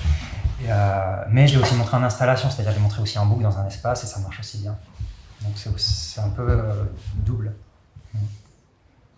Pour toi, ça, c'est pas un problème, notamment le fait quand tu as un film avec un début, une milieu, une fin, de le montrer dans un cadre où les gens peuvent arriver n'importe quand et le prendre au milieu? Non, parce que, je sais pas, je trouve pas qu'il y ait une grande surprise. Même si tu arrives à la fin, en fait, tu peux ensuite recommencer. Enfin, moi, quand je vais dans un musée, s'il y a un film qui m'intéresse, et en plus, c'est l'avantage du musée, des fois, c'est ça, c'est que tu peux voir le film plusieurs fois. Tu peux, même si tu vois la fin, mais bon, peut-être que ça te casse la fin, ça te casse la chute, peut-être, non? Mais dans les films, la chute, c'est quand même pas... Je sais pas si c'est vraiment là que ça se fait dans mon travail, c'est pas vraiment là que les gens sont estomaqués ou que c'est quelle chute et tout. Non, c'est plutôt ce qui se passe sur l'ensemble. Et donc du coup, même si on arrive au milieu du film, d'un seul coup ça tilte, je pense, à la curiosité et j'espère que la personne qui est un peu curieuse, elle reste, elle attend le générique, elle revoit le reste. Du coup ça permet de voir tout le film et éventuellement revenir plus tard. Tu te sens plus artiste contemporain ou cinéaste? La question. Mauvaise question. C'est bien. Alors, je pense que maintenant je suis plus cinéaste. Mais bon, j'aime bien jongler, quoi, et j'aimerais bien développer plus de choses côté exposition. Non, mais c'est une question qui n'a pas grand intérêt en soi, mais qui est l'idée de provoquer un peu et de se dire finalement, est-ce qu'on est obligé toujours de mettre bien sûr ses frontières? Est-ce que tu es cinéaste d'animation ou expérimental ou ceci, et que finalement... Moi je déteste les frontières, tu vois, donc je fais du cours, oui, mais je fais aussi de l'installation, j'ai fait aussi des concerts, je peux te faire de la scéno, je fais du dessin et tout ça c'est mon travail. Mais je pense que là où j'ai le plus travaillé ces dernières années c'est le cinéma, les cinémas expérimentales. Mais par exemple mon premier travail après mes études c'était une installation. Donc c'était pour dire, parce que j'avais une résidence, j'avais carte blanche. Et quand j'ai des cartes blanches comme ça, j'essaie de faire des projets plus difficiles, moins bien exploitables peut-être, donc avec peut-être moins de succès et tout. Mais je me dis, bon, là c'est le moment, je vais faire ça parce que j'ai ce cadre qui va me permettre de faire un projet un peu, peut-être moins sûr, quoi. Et quand je fais un projet plus cinéma, là j'assure un peu plus mes arrières parce qu'il y a plus d'enjeux. Il y a des financements, il y a des producteurs qui m'attendent quand même, je ne peux pas faire n'importe quoi. Et donc là je prépare un peu plus. C'est peut-être un peu moins... C'est pour ça que des fois je peux dire peut-être c'est un peu moins expérimental dans ce sens-là, c'est que je prépare quand même plus mon travail. Tu as l'impression que c'est nécessaire quand même d'être identifié dans ces différents domaines où toi Non, mais après c'est bien d'être identifié, évidemment. Ce qui est dur, c'est d'être trop enfermé, je trouve. En animation, des fois, on me dit, voilà, vous faites de l'animation, et ça... Attends, moi, j'ai fait est-ce que je vais être un cinéaste d'animation expérimentale toute ma vie? Moi, en fait, j'en sais rien. Peut-être que demain, ou je sais pas, ou dans quelques années, j'aurai envie de faire autre chose pendant quelques années, puis je reviendrai dessus. On parlait d'En Lai qui a fait ensuite de la sculpture. Finalement, moi, ce qui m'intéresse, c'est la création. Et je me retrouve dans l'animation beaucoup plus qu'ailleurs, que dans n'importe quel art. Donc, pour l'instant, je ne vais pas changer. Mais pourquoi pas faire des pas de côté? C'est ce que je disais au début. Faire un pas de côté, faire un essai sur un autre domaine, ça me plaît bien, ça me botte bien. C'est bien de dire, ben voilà, moi, je me suis fait connaître dans le cinéma surtout, donc cinéaste surtout. Mais j'ai fait des installations, donc les gens, ils commencent à m'associer un peu dans les deux milieux. Et puis après, on verra, peut-être qu'il y aura d'autres choses, je sais pas. Mais alors, qu'est-ce qui te plaît tant dans l'animation? Parce que tu dis que tu te retrouves, c'est là dans lequel tu te retrouves le plus. C'est l'animation. C'est l'art du temps, c'est le temps, c'est le son, et c'est le travail, peut-être, c'est l'horlogerie, je pense, qui m'intéresse dans l'animation. C'est ce travail de la machine, de créer, en quelque sorte recréer une sorte de vie par un artifice. Et c'est ça qui m'intéresse. Et du coup, j'arrive pas à trouver ça ailleurs. Et c'est l'idée du contrôle finalement de l'image par image, contrairement à la prise de vue continue qui pourrait donner seul. Ça peut être aussi le temps. Oui, bien sûr, on peut presque, et puis la vie aussi, puis on est d'ailleurs beaucoup plus vivant parce qu'on a des gens vraiment, des vrais gens devant le temps. Oui, puis le dessin, c'est peut-être, je sais pas si peut-être le contrôle, j'ai une tendance à contrôler tout et tout, comme tous les animateurs, mais oui, le côté plastique aussi, non, je pense que le fait de toucher, de faire ça avec ses mains, moi je sais, même maintenant c'est l'ordinateur aussi, mais après je serais pas contre faire un projet prise de vue réelle ou qui mélangerait de la prise de vue réelle, tu vois, je veux dire, je suis pas encore là-dedans, mais j'y pense des fois, donc c'est juste une question de... Moi, c'est peut-être même juste une question de formation, tu sais, parce que j'ai fait les beaux-arts, ensuite j'ai fait une école d'animation, et donc du coup, je suis devenu réalisateur d'animation. Mais peut-être qu'avec juste un autre parcours, j'aurais fait autre chose, tu vois. Et je pense que c'est juste une question de parcours de vie, chacun prend une direction. Moi, l'animation, avant d'en faire, je me suis jamais préparé à faire l'animation, je savais pas dessiner vraiment un personnage, tu vois. D'ailleurs, je mets pas de visage sur mes personnages, parce que c'est difficile pour moi de dessiner un visage. Mais du coup, c'est les hasards de la vie qui font quand ça nous met dans un domaine et ensuite on se passionne pour ça. Et moi, je suis allé là-dedans. Les hasards, mais quand tu parles de prise de vue continue, l'acteur et l'actrice, c'est pas mal, ça peut être malléable selon certains réalisatrices, ça c'est évident, mais c'est quand même des personnages qui vont, des gens qui vont te renvoyer des choses. Là, j'ai l'impression que tu as un plaisir de la matière. Et je dis pas que la matière renvoie pas les choses. Non, mais du contrôle, évidemment. Mon travail, il est très, très, c'est le plaisir de la matière, mais d'essayer de contrôler la matière. Ouais. Peut-être c'est ça le côté scientifique, tu vois. Même si moi je travaille pas avec des petites cellules ou avec des éprouvettes, mais j'essaie de faire des réactions chimiques, tu vois, et d'essayer de comprendre comment elles marchent, et d'essayer de comprendre qu'est-ce qu'on peut faire avec. Et ça c'est la démarche du scientifique en général, non telle bactérie elle va créer tel truc, donc est-ce qu'on pourrait pas faire un médicament avec ça ou je sais pas quoi. Bon, mais moi je fais pas de médicaments, mais j'essaie de faire des films avec mes petites réactions chimiques, tu vois. Et ce qui fait que dans Rogenesis, on parle d'une image numérique, comme tu dis, qui paraît froide, qui peut paraître froide, et on arrive à une espèce de tissu à la fin, ou en tout cas on a l'impression de pouvoir rentrer dedans, et justement qui est très tactile finalement. Ouais. Et puis ça, c'est des trouvailles, parce que le tissu, ça, c'était pas forcément en tête dès le début. Mais je trouvais cette image, je la trouvais belle, et je suis allé la chercher dans le projet. Tu parles du contrôle, c'est aussi l'idée qu'en animation, tu peux avoir des équipes plus réduites et maîtriser toi beaucoup de choses. Ouais, en plus, l'avantage de l'animation, c'est qu'on peut presque faire tout ça. Parce que des fois, je rencontre des gens qui font de la prise de vue réelle. C'est difficile, en fait, si t'es pas soutenu, de faire un projet indépendant en prise de vue réelle. Alors que moi, j'ai l'impression que si j'avais un petit boulot, enfin, des fois, je travaille à côté et tout, je pourrais faire un projet comme Rogenesis ou comme... je pense que ça va me réarriver plus tard d'avoir un projet comme ça, non financé, mais qui sera quand même intéressant pour moi. Et je voudrais le faire. Et en animation, je peux le faire. J'ai mon atelier, et je le fais chez moi, et je peux faire un film. même un film bien. Donc j'essaie. Et en fiction, c'est peut-être ça, la prise de vue réelle, c'est peut-être plus difficile de faire ça. Mais du coup, on est dans le contrôle, on est dans peut-être quelque chose aussi, peut-être que l'animation aussi, c'est peut-être quelque chose de plus introspectif. J'ai l'impression de rentrer à l'intérieur de moi-même, dans mon imaginaire, je m'intéresse à mes rêves, peut-être que c'est ça, en tout cas tel que je l'utilise l'animation, c'est peut-être quelque chose qui est plutôt assez introspectif, alors que la prise de vue réelle serait une fenêtre ouverte plus sur le monde, et moi je suis plus sur l'intérieur. Sauf que dans ce cas-là, on peut dire que l'expressionnisme allemand... Ah non, mais après, évidemment, il y a... Non, et puis on peut parler de Lynch, on peut parler d'autres cinéastes ou Fellini, tu vois, qui sont presque... même s'ils filment l'extérieur et les acteurs, ils sont en fait dans leur rêve. Mais, donc finalement, c'est ça, oui, c'est... Encore une fois, on parle c'est une question de langage. On parle de technique, mais finalement, voilà, c'est le langage que tu emploies qui peut mélanger finalement plein de... Une question de langage, et après, moi, c'est ça qui me... C'est mon langage, il est comme ça que je le développe. Est-ce que...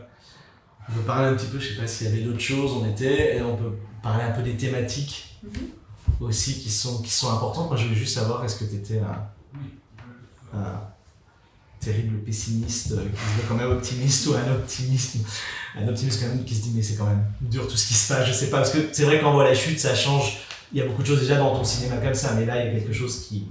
C'est un peu déprimant. Ouais, je pense que je suis angoissé comme beaucoup de gens de notre monde. Je pense qu'on est dans une période un peu difficile d'un point de vue de l'humanité et de la planète. Donc c'est des angoisses qui sont là. Et puis j'ai mes propres trucs à moi, de mes propres peurs. Je sais pas, je veux pas vous faire ma psychothérapie maintenant, quoi.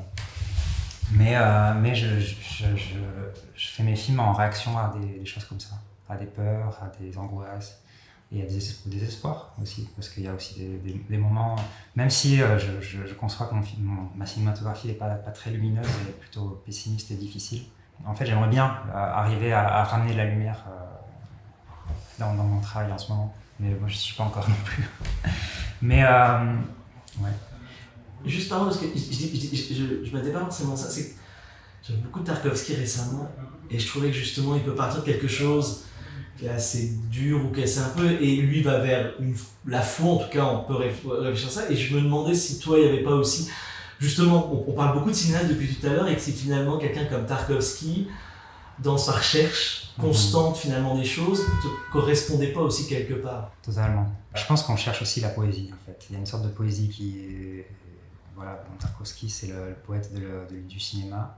Moi, j'écris pas de poésie, mais j'essaye que mes films puissent être comme une poésie, comme une construction mentale, une architecture, tu vois, qui donne à voir la beauté aussi, en fait, dans un sens. Et c'est vrai que c'est ambivalent de montrer de la beauté et des désastres ou quelque chose de très noir à côté. Mais en même temps, ça crée des sensations en fait qui sont très fortes et qui appartiennent à l'humanité, qui sont des angoisses en fait qui existent depuis le début, depuis qu'on existe. Et donc c'est tout ça qui m'intéresse finalement, c'est une sorte de connexion de moi à cette humanité dans laquelle on fait tous partie. Bon après c'est des goûts peut-être esthétiques, tu vois. Moi c'est vrai que je suis plus côté Lynch, Tarkovsky, Fellini. Je pense que c'est tous un peu désangoissés. Mais on cherche quand même aussi une sorte de beauté dans certains gestes, et je crois que c'est ça qui nous ramène vers une sorte d'espoir. La création, c'est de l'espoir de toute façon, parce qu'on est en train de créer des choses. Il y a une sorte de... ça vient tout le temps, c'est un flux de création qui vient. Et moi, c'est là où je me sens hyper positif en fait. Je pense que mes films sont assez noirs, mais dans la manière de créer, c'est toujours très positif, c'est toujours... c'est une évolution, ça émerge, c'est important que les choses émergent, qu'elles naissent. C'est pour ça qu'au début de mes films, il y a toujours une naissance, il y a toujours quelque chose qui se crée. Et même si elles se détruisent à la fin, il y a une recréation dans le prochain film. Et donc c'est ça c'est ce flux qui m'intéresse. Et même si on est en un moment difficile en termes écologiques, de société aussi, du travail, j'espère toujours qu'il y a des cycles qui peuvent revenir un peu plus vertueux. Ce qui fait que finalement ton cinéma est le terme est toujours un peu galvaudé, est un cinéma finalement politique, dans un sens, encore une fois, très large du terme, et de s'intéresser à ce qui se passe autour de soi. Dans le sens large. Moi, je me sens pas un cinéaste politique, je suis pas très politisé en plus. Mais il y a une conscience écologique, il y a une conscience du rapport à ce que c'est être un homme, ce que c'est la pensée, ce qui est important, la culture, voilà, je sais pas trop comment le dire, mais de donner à ce que je peux donner le meilleur. Enfin, j'essaie de donner le meilleur de moi-même pour donner un petit bout de beauté dans ce monde, quoi. Et même si ce petit bout de beauté, il nous amène à voir des choses qui sont difficiles, elles sont là pour être vues aussi. Et finalement, c'est ça la chute. Et c'est ton rapport à l'histoire. J'ai l'impression que depuis le début, tu nous dis que c'est important pour toi d'être dans une évolution de rapport à l'histoire. Et l'humanité n'a fait que chuter pour de temps en temps. Ouais, en fait, évidemment, en fait, on a toujours des cycles, et on voit très bien comment ont pu évoluer les populations en fonction des grandes maladies, des grands changements politiques, des empires qui montent, qui descendent. Donc on sait très bien que tout bouge. Et c'est ça, moi mon travail est là-dedans, évidemment, c'est la métamorphose, c'est que tout est en train de bouger et ça ne sera jamais constant. La constance n'existe pas. Et donc mon travail parle de ça, de cette non-constance, de cette métamorphose perpétuelle. Et donc évidemment, il y a des moments, il y a des guerres, il y a des destructions, il y a des... Même, voilà, je sais pas, il y a un volcan qui arrive, d'un seul coup ça peut faire émerger une île, mais en même temps, ça peut aussi cramer tout ce qui était au fond de l'océan. Non, donc c'est des mouvements comme ça qui sont créateurs, destructeurs à la fois, et même si on a des moments un peu angoissants dans l'humanité, déjà, on ne sait pas, peut-être que l'humanité disparaîtra, on sait rien. Mais en tout cas, je pense pas que la vie elle va disparaître avec nous, quoi. Donc moi par contre, je suis positif sur ce genre de choses. Je pense que le monde il a son propre mécanisme, ça va se régler, je suis pas très inquiet en fait, mais peut-être plus inquiet pour nous en fait. C'est pour ça qu'en Genesis, il n'y a que c'est les montagnes finalement qui vivent. Les montagnes elles sont là tout le temps. Et puis elles sont encore là en train de bouger en fait, c'est ça qui est étonnant. Et puis elles vont repasser sous l'océan, et puis elles vont repasser par-dessus, et puis c'est quand même étonnant à imaginer, quoi. C'est dérive des continents et tout. C'est-à-dire qu'il y a eu une expo il n'y a pas longtemps à Paris sur les arbres, dire qu'il y a des arbres qui sont là évidemment depuis largement plus longtemps que nous et que finalement on n'est pas grand-chose. Non mais voilà, ça relativise beaucoup. Ouais. C'est très apaisant. Et donc finalement c'est en ça que je pense, dans l'idée politique, encore une fois, on n'est pas dans quelque chose de direct, mais comme tu dis, mais que finalement, il y a cette, en tout cas, un côté conscientisation peut-être des choses. Tu vois. Est-ce que ça, c'est quelque chose dont on parle souvent, justement, quand tu montes ton cinéma? Moi, ça m'intéresse, les gens, en fait, le rapport qu'ont les gens à ton cinéma quand ils viennent te voir en festival, et pas forcément des gens de l'animation d'ailleurs, mais quand tu vas le montrer, qu'est-ce qu'ils viennent te dire? Comment ils réagissent? Souvent, c'est des rapports émotionnels, plutôt, parce que je pense que c'est des films qui amènent à beaucoup de sensations et de choses, peut-être des souvenirs que chacun a à l'intérieur de nous. On a tous des petites choses qui peuvent être débloquées par un film ou par... Donc souvent, on vient me voir pour ça. Et souvent, comme c'est une sorte de... Ce que je fais, c'est quand même une sorte de fresque sur le vivant, donc on vient me voir pour me parler de Darwin, on vient me voir pour me parler de quelques théories scientifiques. Des fois, il y a des gens qui disent des choses où tu te dis, tiens, j'y avais vraiment pas pensé. Mais aussi sur le sacré, voilà, des choses aussi, beaucoup des fois, on vient me voir sur l'ésotérisme, ça fait beaucoup rigoler. Mais moi, je suis aussi là-dedans, je lis des choses, je me pose des questions sur qu'est-ce que c'est l'âme, qu'est-ce que c'est Dieu. Marie-Pauline, j'ai une question pour toi, en tant que programmatrice. Parce que moi, j'ai cette problématique en tant que programmateur. Quand on programme La Chute, qu'un film qui est très fort émotionnellement, moi je sais que ça a toujours été la question de me dire, on le met où? Parce que si on le met en premier, on se dit, oh là là, les autres vont peut-être pas. Est-ce qu'on le met à la fin? Est-ce qu'on le met? Est-ce que toi, c'est quelque chose sur lequel le cinéma de Boris, donc là, La Chute, puisque vous l'avez eu, c'est la critique, etc., comment toi, tu les vois? Alors, je me souviens plus, à la semaine de la critique, il était au milieu. J'étais au milieu. Ouais, c'est ça. Moi, si j'avais fait toute seule, je l'aurais mis à la fin. Ouais.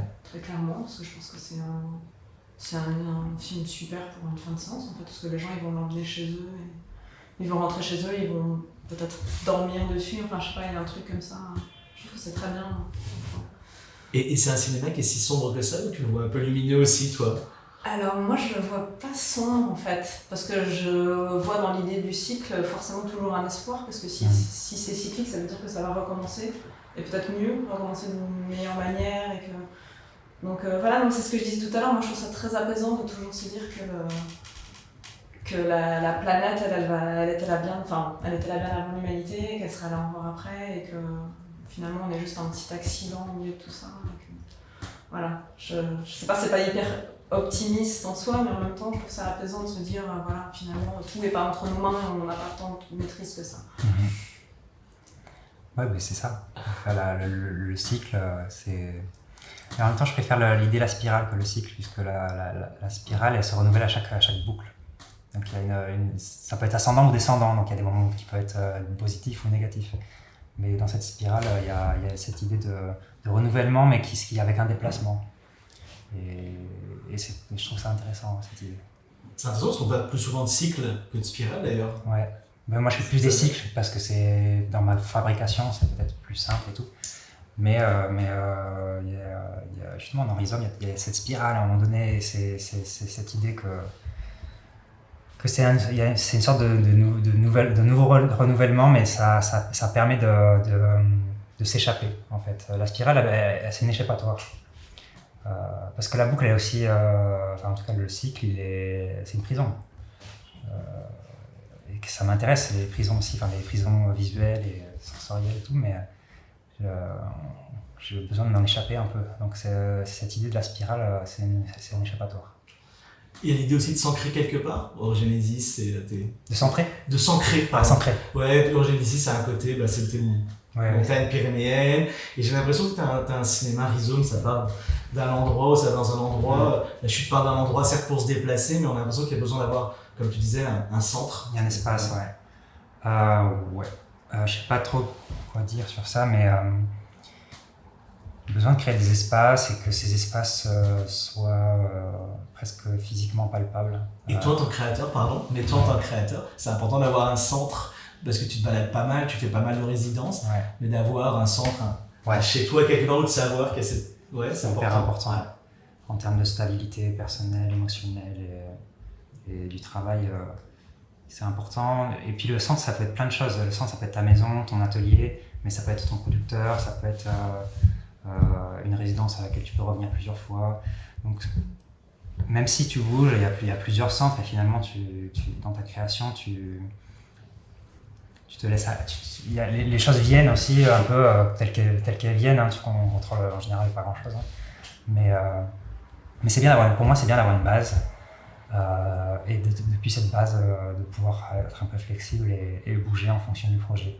C'est sûr que quand on veut vivre presque que du cours ou de travail artistique, il faut être à même de beaucoup bouger, de faire des sacrifices, de voyages, même financiers. C'est-à-dire que des fois, t'es pas super bien rémunéré. Enfin voilà, c'est des choses. Et puis des fois, t'es bien rémunéré. Enfin voilà, ça dépend des fois, quoi. Il faut juste, moi j'essaie juste d'essayer à chaque fois des petites choses. Comme je disais tout à l'heure, s'il y a un projet, d'un seul coup, j'ai l'impression que ça marche pas très bien, ou c'est pas très compris, ou je vais quand même le finir, mais je vais couper par là, et ça va être ça.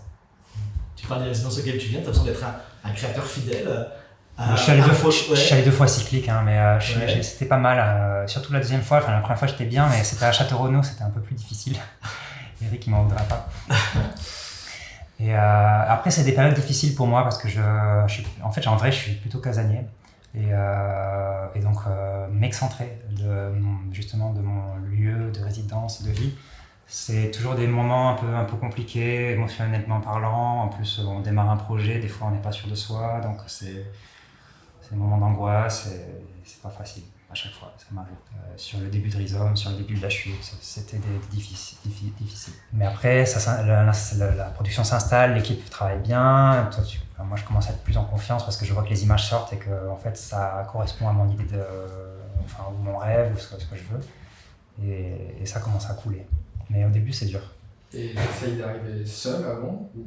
En général, je passe une semaine seul et ensuite, ou quelques jours seul pour me poser dans l'endroit et préparer la venue des autres. Et ensuite, j'ai mes premiers assistants qui arrivent. Et pareil, franchement, en général, les 2 premières semaines, c'est un peu on apprend à se connaître un peu, ou en tout cas, on apprend à travailler sur un nouveau projet, souvent avec des techniques un petit peu spécifiques. Il y a un peu de formation, on va dire, à faire. T'as un cinéma qui est physique, il y a un ressenti qui est très fort, en tout cas, voilà, je pense, pour une grande partie des spectateurs et des spectatrices. J'ai l'impression que toi, en tant que créateur, tu te mets beaucoup. On va pas revenir sur la fin de Rhizome, la cyclique, qui a été compliquée physiquement pour toi aussi. On a l'impression que c'est quelque chose, quand je te vois travailler, tu es vraiment sur ta feuille. Enfin, il y a un investissement physique qui est réel, mais comme beaucoup de gens qui travaillent beaucoup, mais c'est vrai que quand je fais un projet, j'ai l'impression que le monde autour n'existe plus. Le monde, c'est ce que je fais. Genre, je fais des simulacres de monde. J'essaie de refaire le monde à chaque fois. Donc c'est un peu là-dedans. Je rentre dans le projet et jusqu'à des fois perdre un peu la santé. Je perds mon sommeil. Donc un investissement un peu fort, un peu trop. Souvent, je vois des gens qui arrivent à travailler beaucoup plus simplement. Je les envie pas mal. Mais je m'améliore un peu. Parce qu'en fait, c'est pas du tout un but de travailler en souffrant.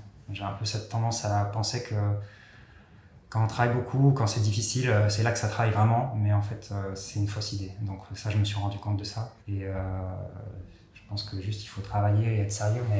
Mais souffrir en travaillant, c'est pas forcément, c'est pas une recherche. Mais sans parler de souffrance, ça m'arrive. Hein. Tu parlais de Ruri Casa, c'est rigolo, genre.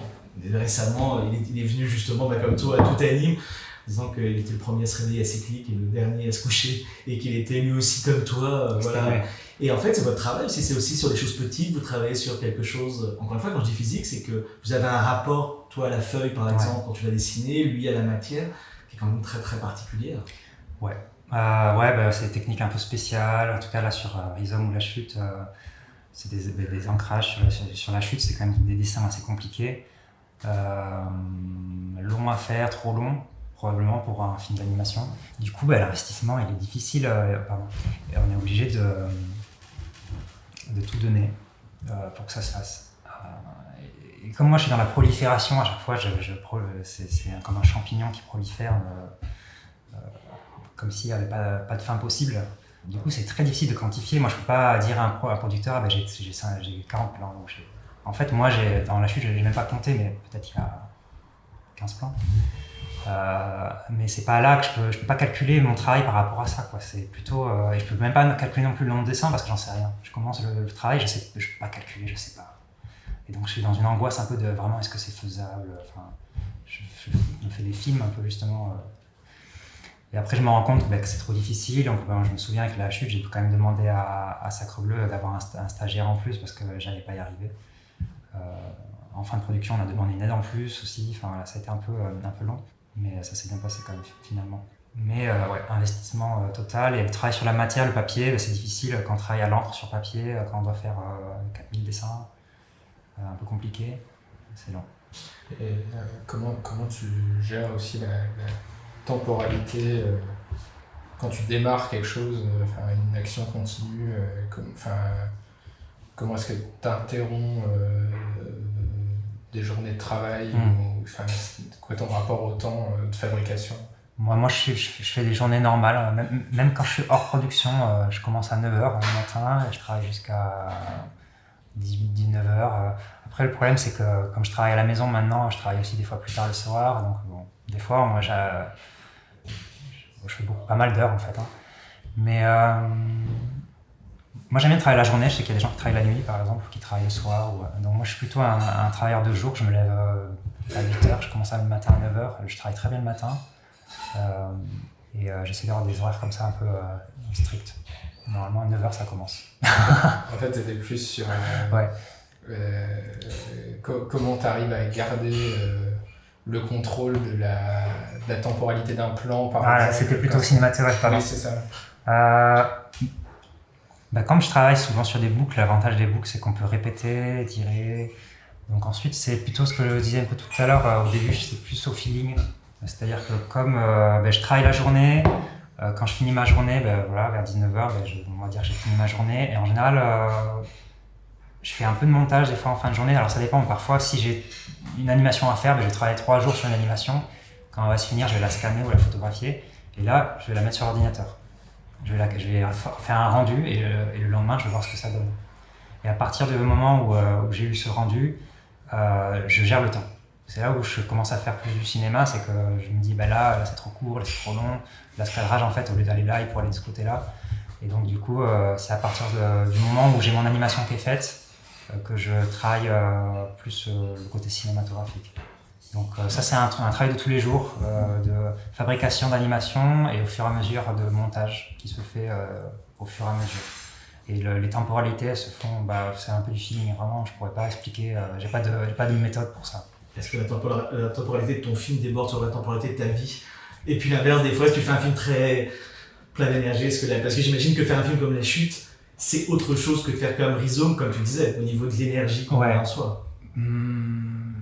Mais tu veux dire temporalité de la vie, je comprends pas trop ta question. Oui, est-ce que d'un seul coup, l'énergie quand tu fais un film, en effet, moi je trouve très apaisant, malgré tout comme Orogénésis, où tu prends ton temps, mais même Rhizome quelque part, ça va. Et quand on a un film comme La Chute, où à mon avis, qui a une énergie autre, est-ce que d'un seul coup, il y a... Il y a une intensité. Ouais, quand je fais un truc comme La Chute, je pars sur un marathon, quoi.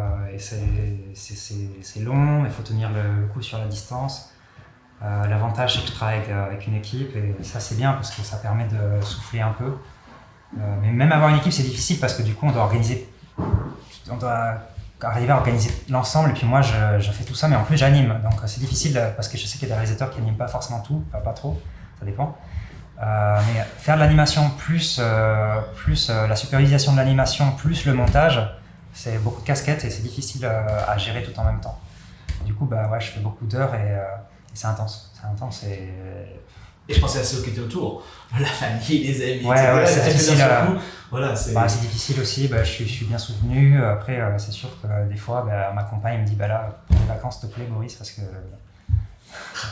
ça serait bien que tu aies une vie aussi. Et puis moi, j'en ai besoin. Alors du coup, c'est bien parce que elle m'aide à prendre mon temps dans ma vie perso aussi, d'avoir un équilibre personnel, c'est important. Il y a des personnes comme ça, comme ta compagne ou d'autres, auxquelles tu tiens. C'est-à-dire que quand je dis tu tiens, artistiquement bien évidemment, non mais à savoir tu fais quelque chose et tu dis tiens j'ai envie de le montrer à un tel ou justement à la point parce que tu sais que le rapport qu'ils vont avoir va être... Moi, en rapport à mon travail, je suis un peu privé. Ouais. Je suis un peu dans mon monde, donc je monte pas beaucoup, même en pré-prod et tout. J'ai quelques amis, sur La Chute, j'avais envoyé un petit peu à quelques amis parce que j'étais un peu dans le doute. Et ça m'a fait du bien d'avoir quelques retours. Mais en général, en fait, je suis un peu dans mon truc. Ouais. Uniquement quand t'as des doutes, en fait. Ouais. Si j'ai des doutes, je vais appeler un ami, je vais faire est-ce que tu veux pas qu'on se voit là, j'aimerais bien qu'on discute de ça. Donc ça, oui.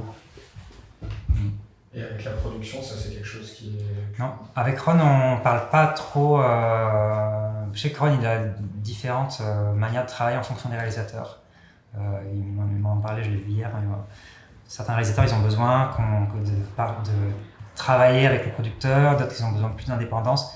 Et donc avec Ron, depuis le début, c'est plutôt dans le dynamique indépendante que ça s'est fait. C'est-à-dire que moi, en général, j'ai mes projets quand je me dis... Au début, c'est toujours un peu primitif, mais donc on en discute un petit peu. Mais je prends mes quelques mois justement pour développer mon idée. Et quand je trouve qu'elle est bonne, je lui renvoie. Et en général, on part sur ça, quoi. Et on ne réécrit pas, ou ça nous va à nous deux. Et dans le processus créatif, ensuite, la fabrication elle est tellement compliquée, c'est tellement personnel que lui-même, en fait, il n'a pas vraiment de moyens de changer, d'intervenir vraiment beaucoup. Après, il y a toujours des idées, des fois, je me souviens sur la fin de Rhizome, il m'a donné un peu... D'ailleurs, le début de Rhizome, sur le grand zoom, l'introduction, là, il m'avait suggéré peut-être de faire une introduction, que ce n'était pas prévu. Donc, à un moment donné, au milieu de production, je me suis dit, là, peut-être qu'il faut que je trouve un truc. Ça s'est improvisé, ce truc-là. Sur la fin sur la fin de La Chute, il m'avait fait une proposition que j'ai pas suivie, il pensait que peut-être qu'il fallait couper le son à la fin de la spirale. Et finalement, moi, on a décidé de garder le son sur le générique de fin. Ça, c'est mon choix artistique et je l'ai gardé.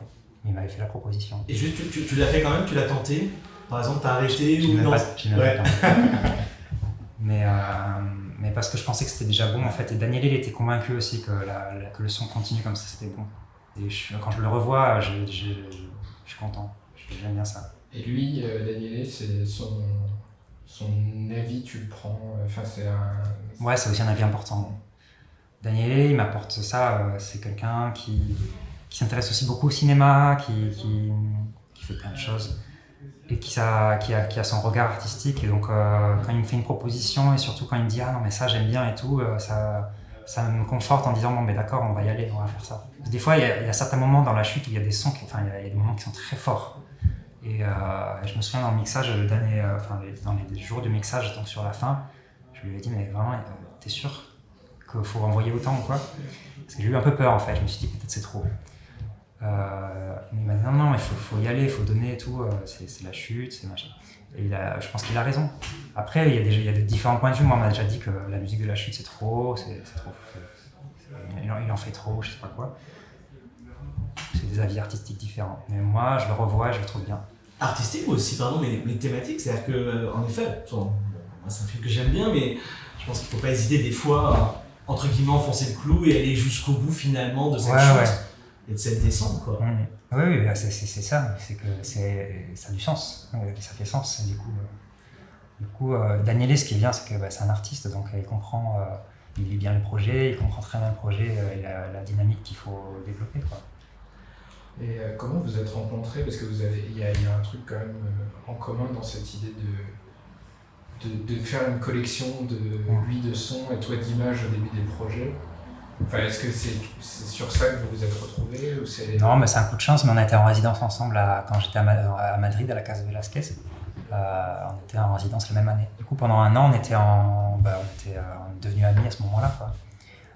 Et ça a été le même cas pour Aurelio Adler Copes qui a fait la musique de Rhizome. Du coup, c'est un peu coup de chance, mais c'est vrai moi, je me suis rendu compte au fur et à mesure que j'avais beaucoup d'affinités avec la musique contemporaine en termes de création de processus et d'idées, quoi.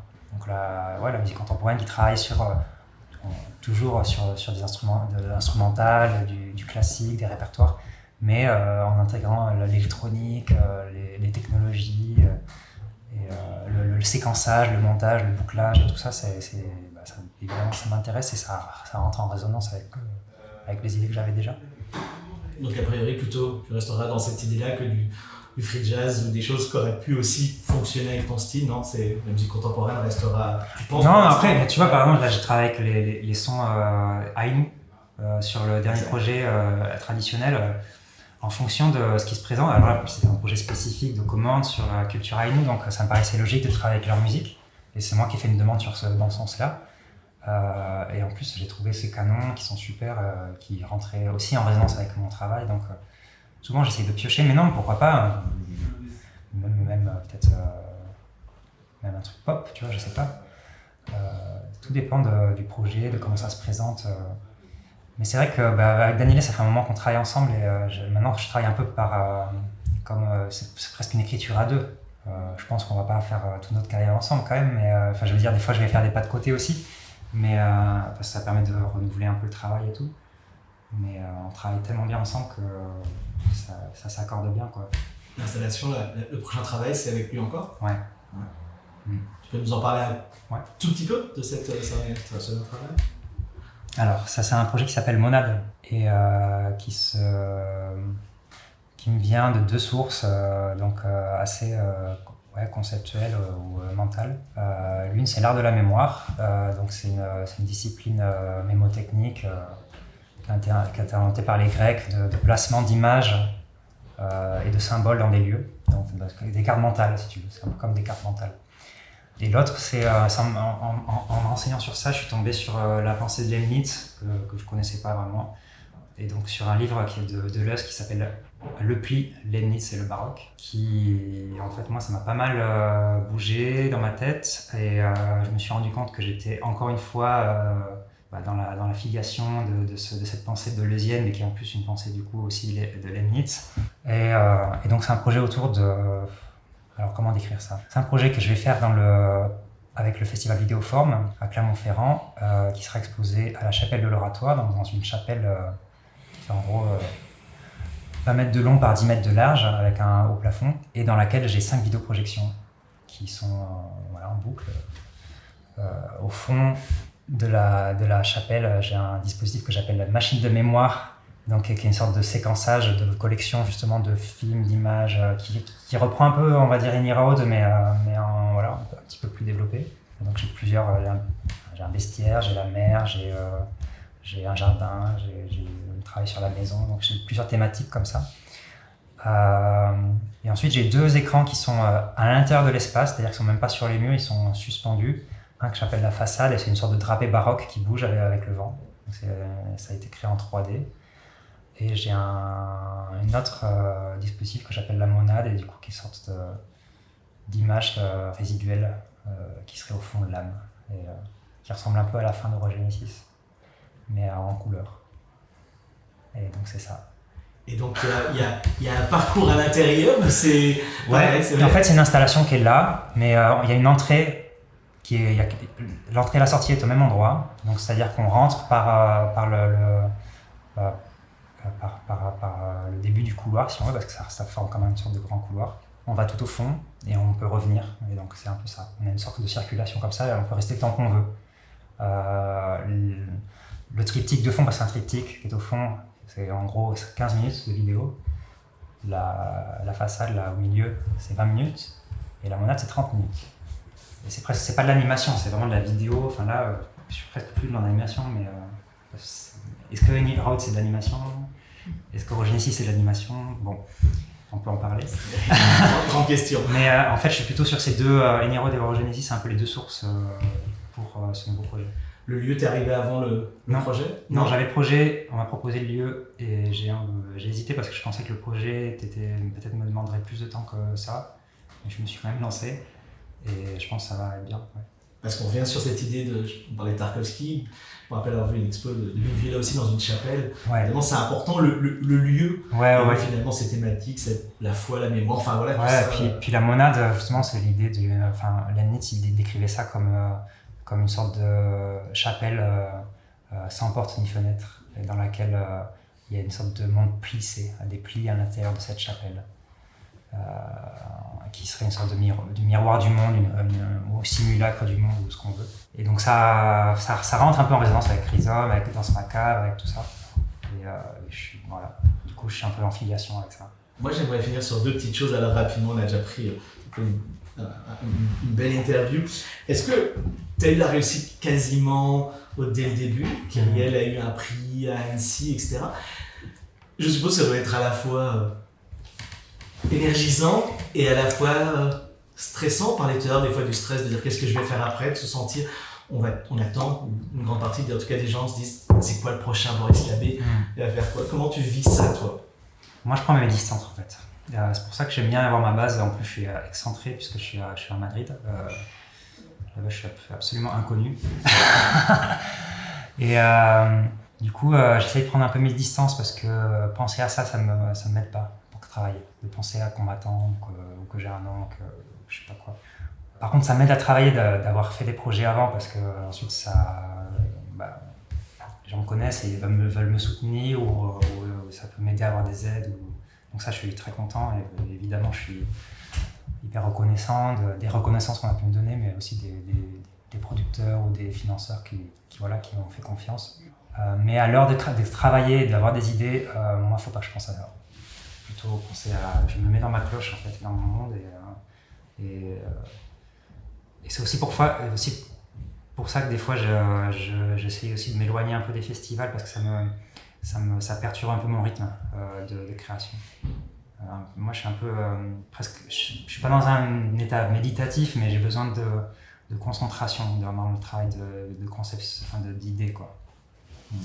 Et pour finir, je trouve ça étonnant, depuis que je t'entends parler, j'ai l'impression que ça n'a rien à voir avec votre cinéma, mais j'ai l'impression d'un discours qui est un peu proche de celui de Jérémy Clopin.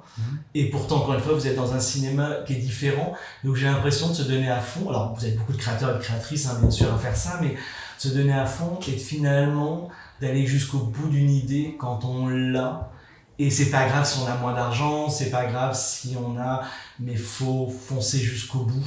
Ça, c'est important, ouais. En fait, moi, quand j'étais étudiant, je savais que je pensais que j'allais pas gagner d'argent, tu vois, avec mon travail. Et puis quand j'ai fait Kyriel, j'ai pas fait ça pour le succès, quoi. Parce que je pensais justement que ça serait un projet qui serait même pas montré en cinéma. Donc, moi, ma carrière, elle me surprend au fur et à mesure et je suis très content que ça se soit bien passé. Mais ce qui m'intéresse, c'est surtout la création et c'est le projet, c'est l'idée, Et donc, oui, je cherche tout le temps des sous. Ça, c'est vrai, je suis tout le temps en train de chercher des résidences, des producteurs ou quoi que ce soit pour que ça puisse se faire. Mais si on avait un budget de 100 000 et qu'on a 30 000, ou si on a 5 000, on a différentes options. Je dis ça parce que c'est vrai qu'on est dans un monde aujourd'hui, et en France, assez gâté, entre guillemets, il faut qu'on le garde, parce qu'évidemment c'est important de garder ça, mais je sais, c'est pour ça que je comparais avec Jérémy Clapin, qui a eu ses 4 millions pour faire son long métrage, mais qui a passé un temps fou dessus, qui a le même discours, tous les plans n'étaient pas, il disait pas que c'est bon, il a attendu la fin pour être sûr que tous les plans soient bons, etc. Il a le même discours avec le musicien en disant je laisse le musicien s'emparer de la chose, même si des fois je suis pas d'accord, etc. Et qui a un côté un peu l'idée que j'ai envie, l'idée que je veux mettre à la base, je tenterai d'aller jusqu'au bout pour y arriver, tant pis si j'ai pas suffisamment d'argent, tant pis si ça va jouer sur ma santé, sur les gens qui sont autour de moi, etc. Ouais, après, il faut se protéger, quoi. Non, mais, on donne tout. Après, il y a des moments où on n'est pas loin de l'explosion. Donc, moi, je suis pas passé loin des fois. Donc, je fais attention. Et il faut faire attention sur plusieurs niveaux. Niveau physique, personnel, familial, professionnel aussi. Donc, faut se protéger un petit peu. Mais dans la création, c'est vrai qu'il y a on n'est pas toujours sur des créations super confort. Et la création, c'est toujours compliqué. Avoir une idée, devoir la faire, moi, c'est jamais facile. Ça me paraît toujours une montagne, ça me paraît toujours un truc, waouh, qu'est-ce que je vais faire avec ça? Je suis hyper passionné par le truc, mais en même temps, c'est un boulet, quoi. Donc, jusqu'à que ça se finisse, c'est compliqué. C'est pour ça que je suis toujours content de finir. C'est important de les finir parce que la frustration de ne pas finir, que je connais pas trop, parce qu'en général, je finis les choses, ou alors je ne les développe pas beaucoup. Ça reste dans des stades très, très primitifs et ça revient peut-être plus tard des fois. Mais finir, c'est important pour juste faire une étape. Voilà, c'est fait, on met une date dessus, et puis après, c'est les autres qui s'en emparent, quoi.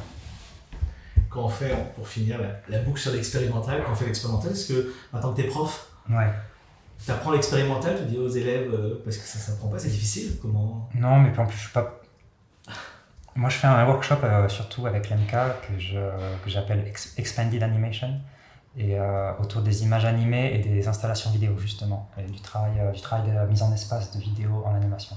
Du coup, c'est plus une proposition qu'un enseignement. C'est plutôt dire aux étudiants, vous êtes habitués de faire des images pour éventuellement la télévision, la série, le cinéma, le court-métrage, mais on va essayer de faire un pas de côté et vous poser dans un espace et vous donner la possibilité de créer de la performance, du live peut-être, de l'installation, du multi-écran.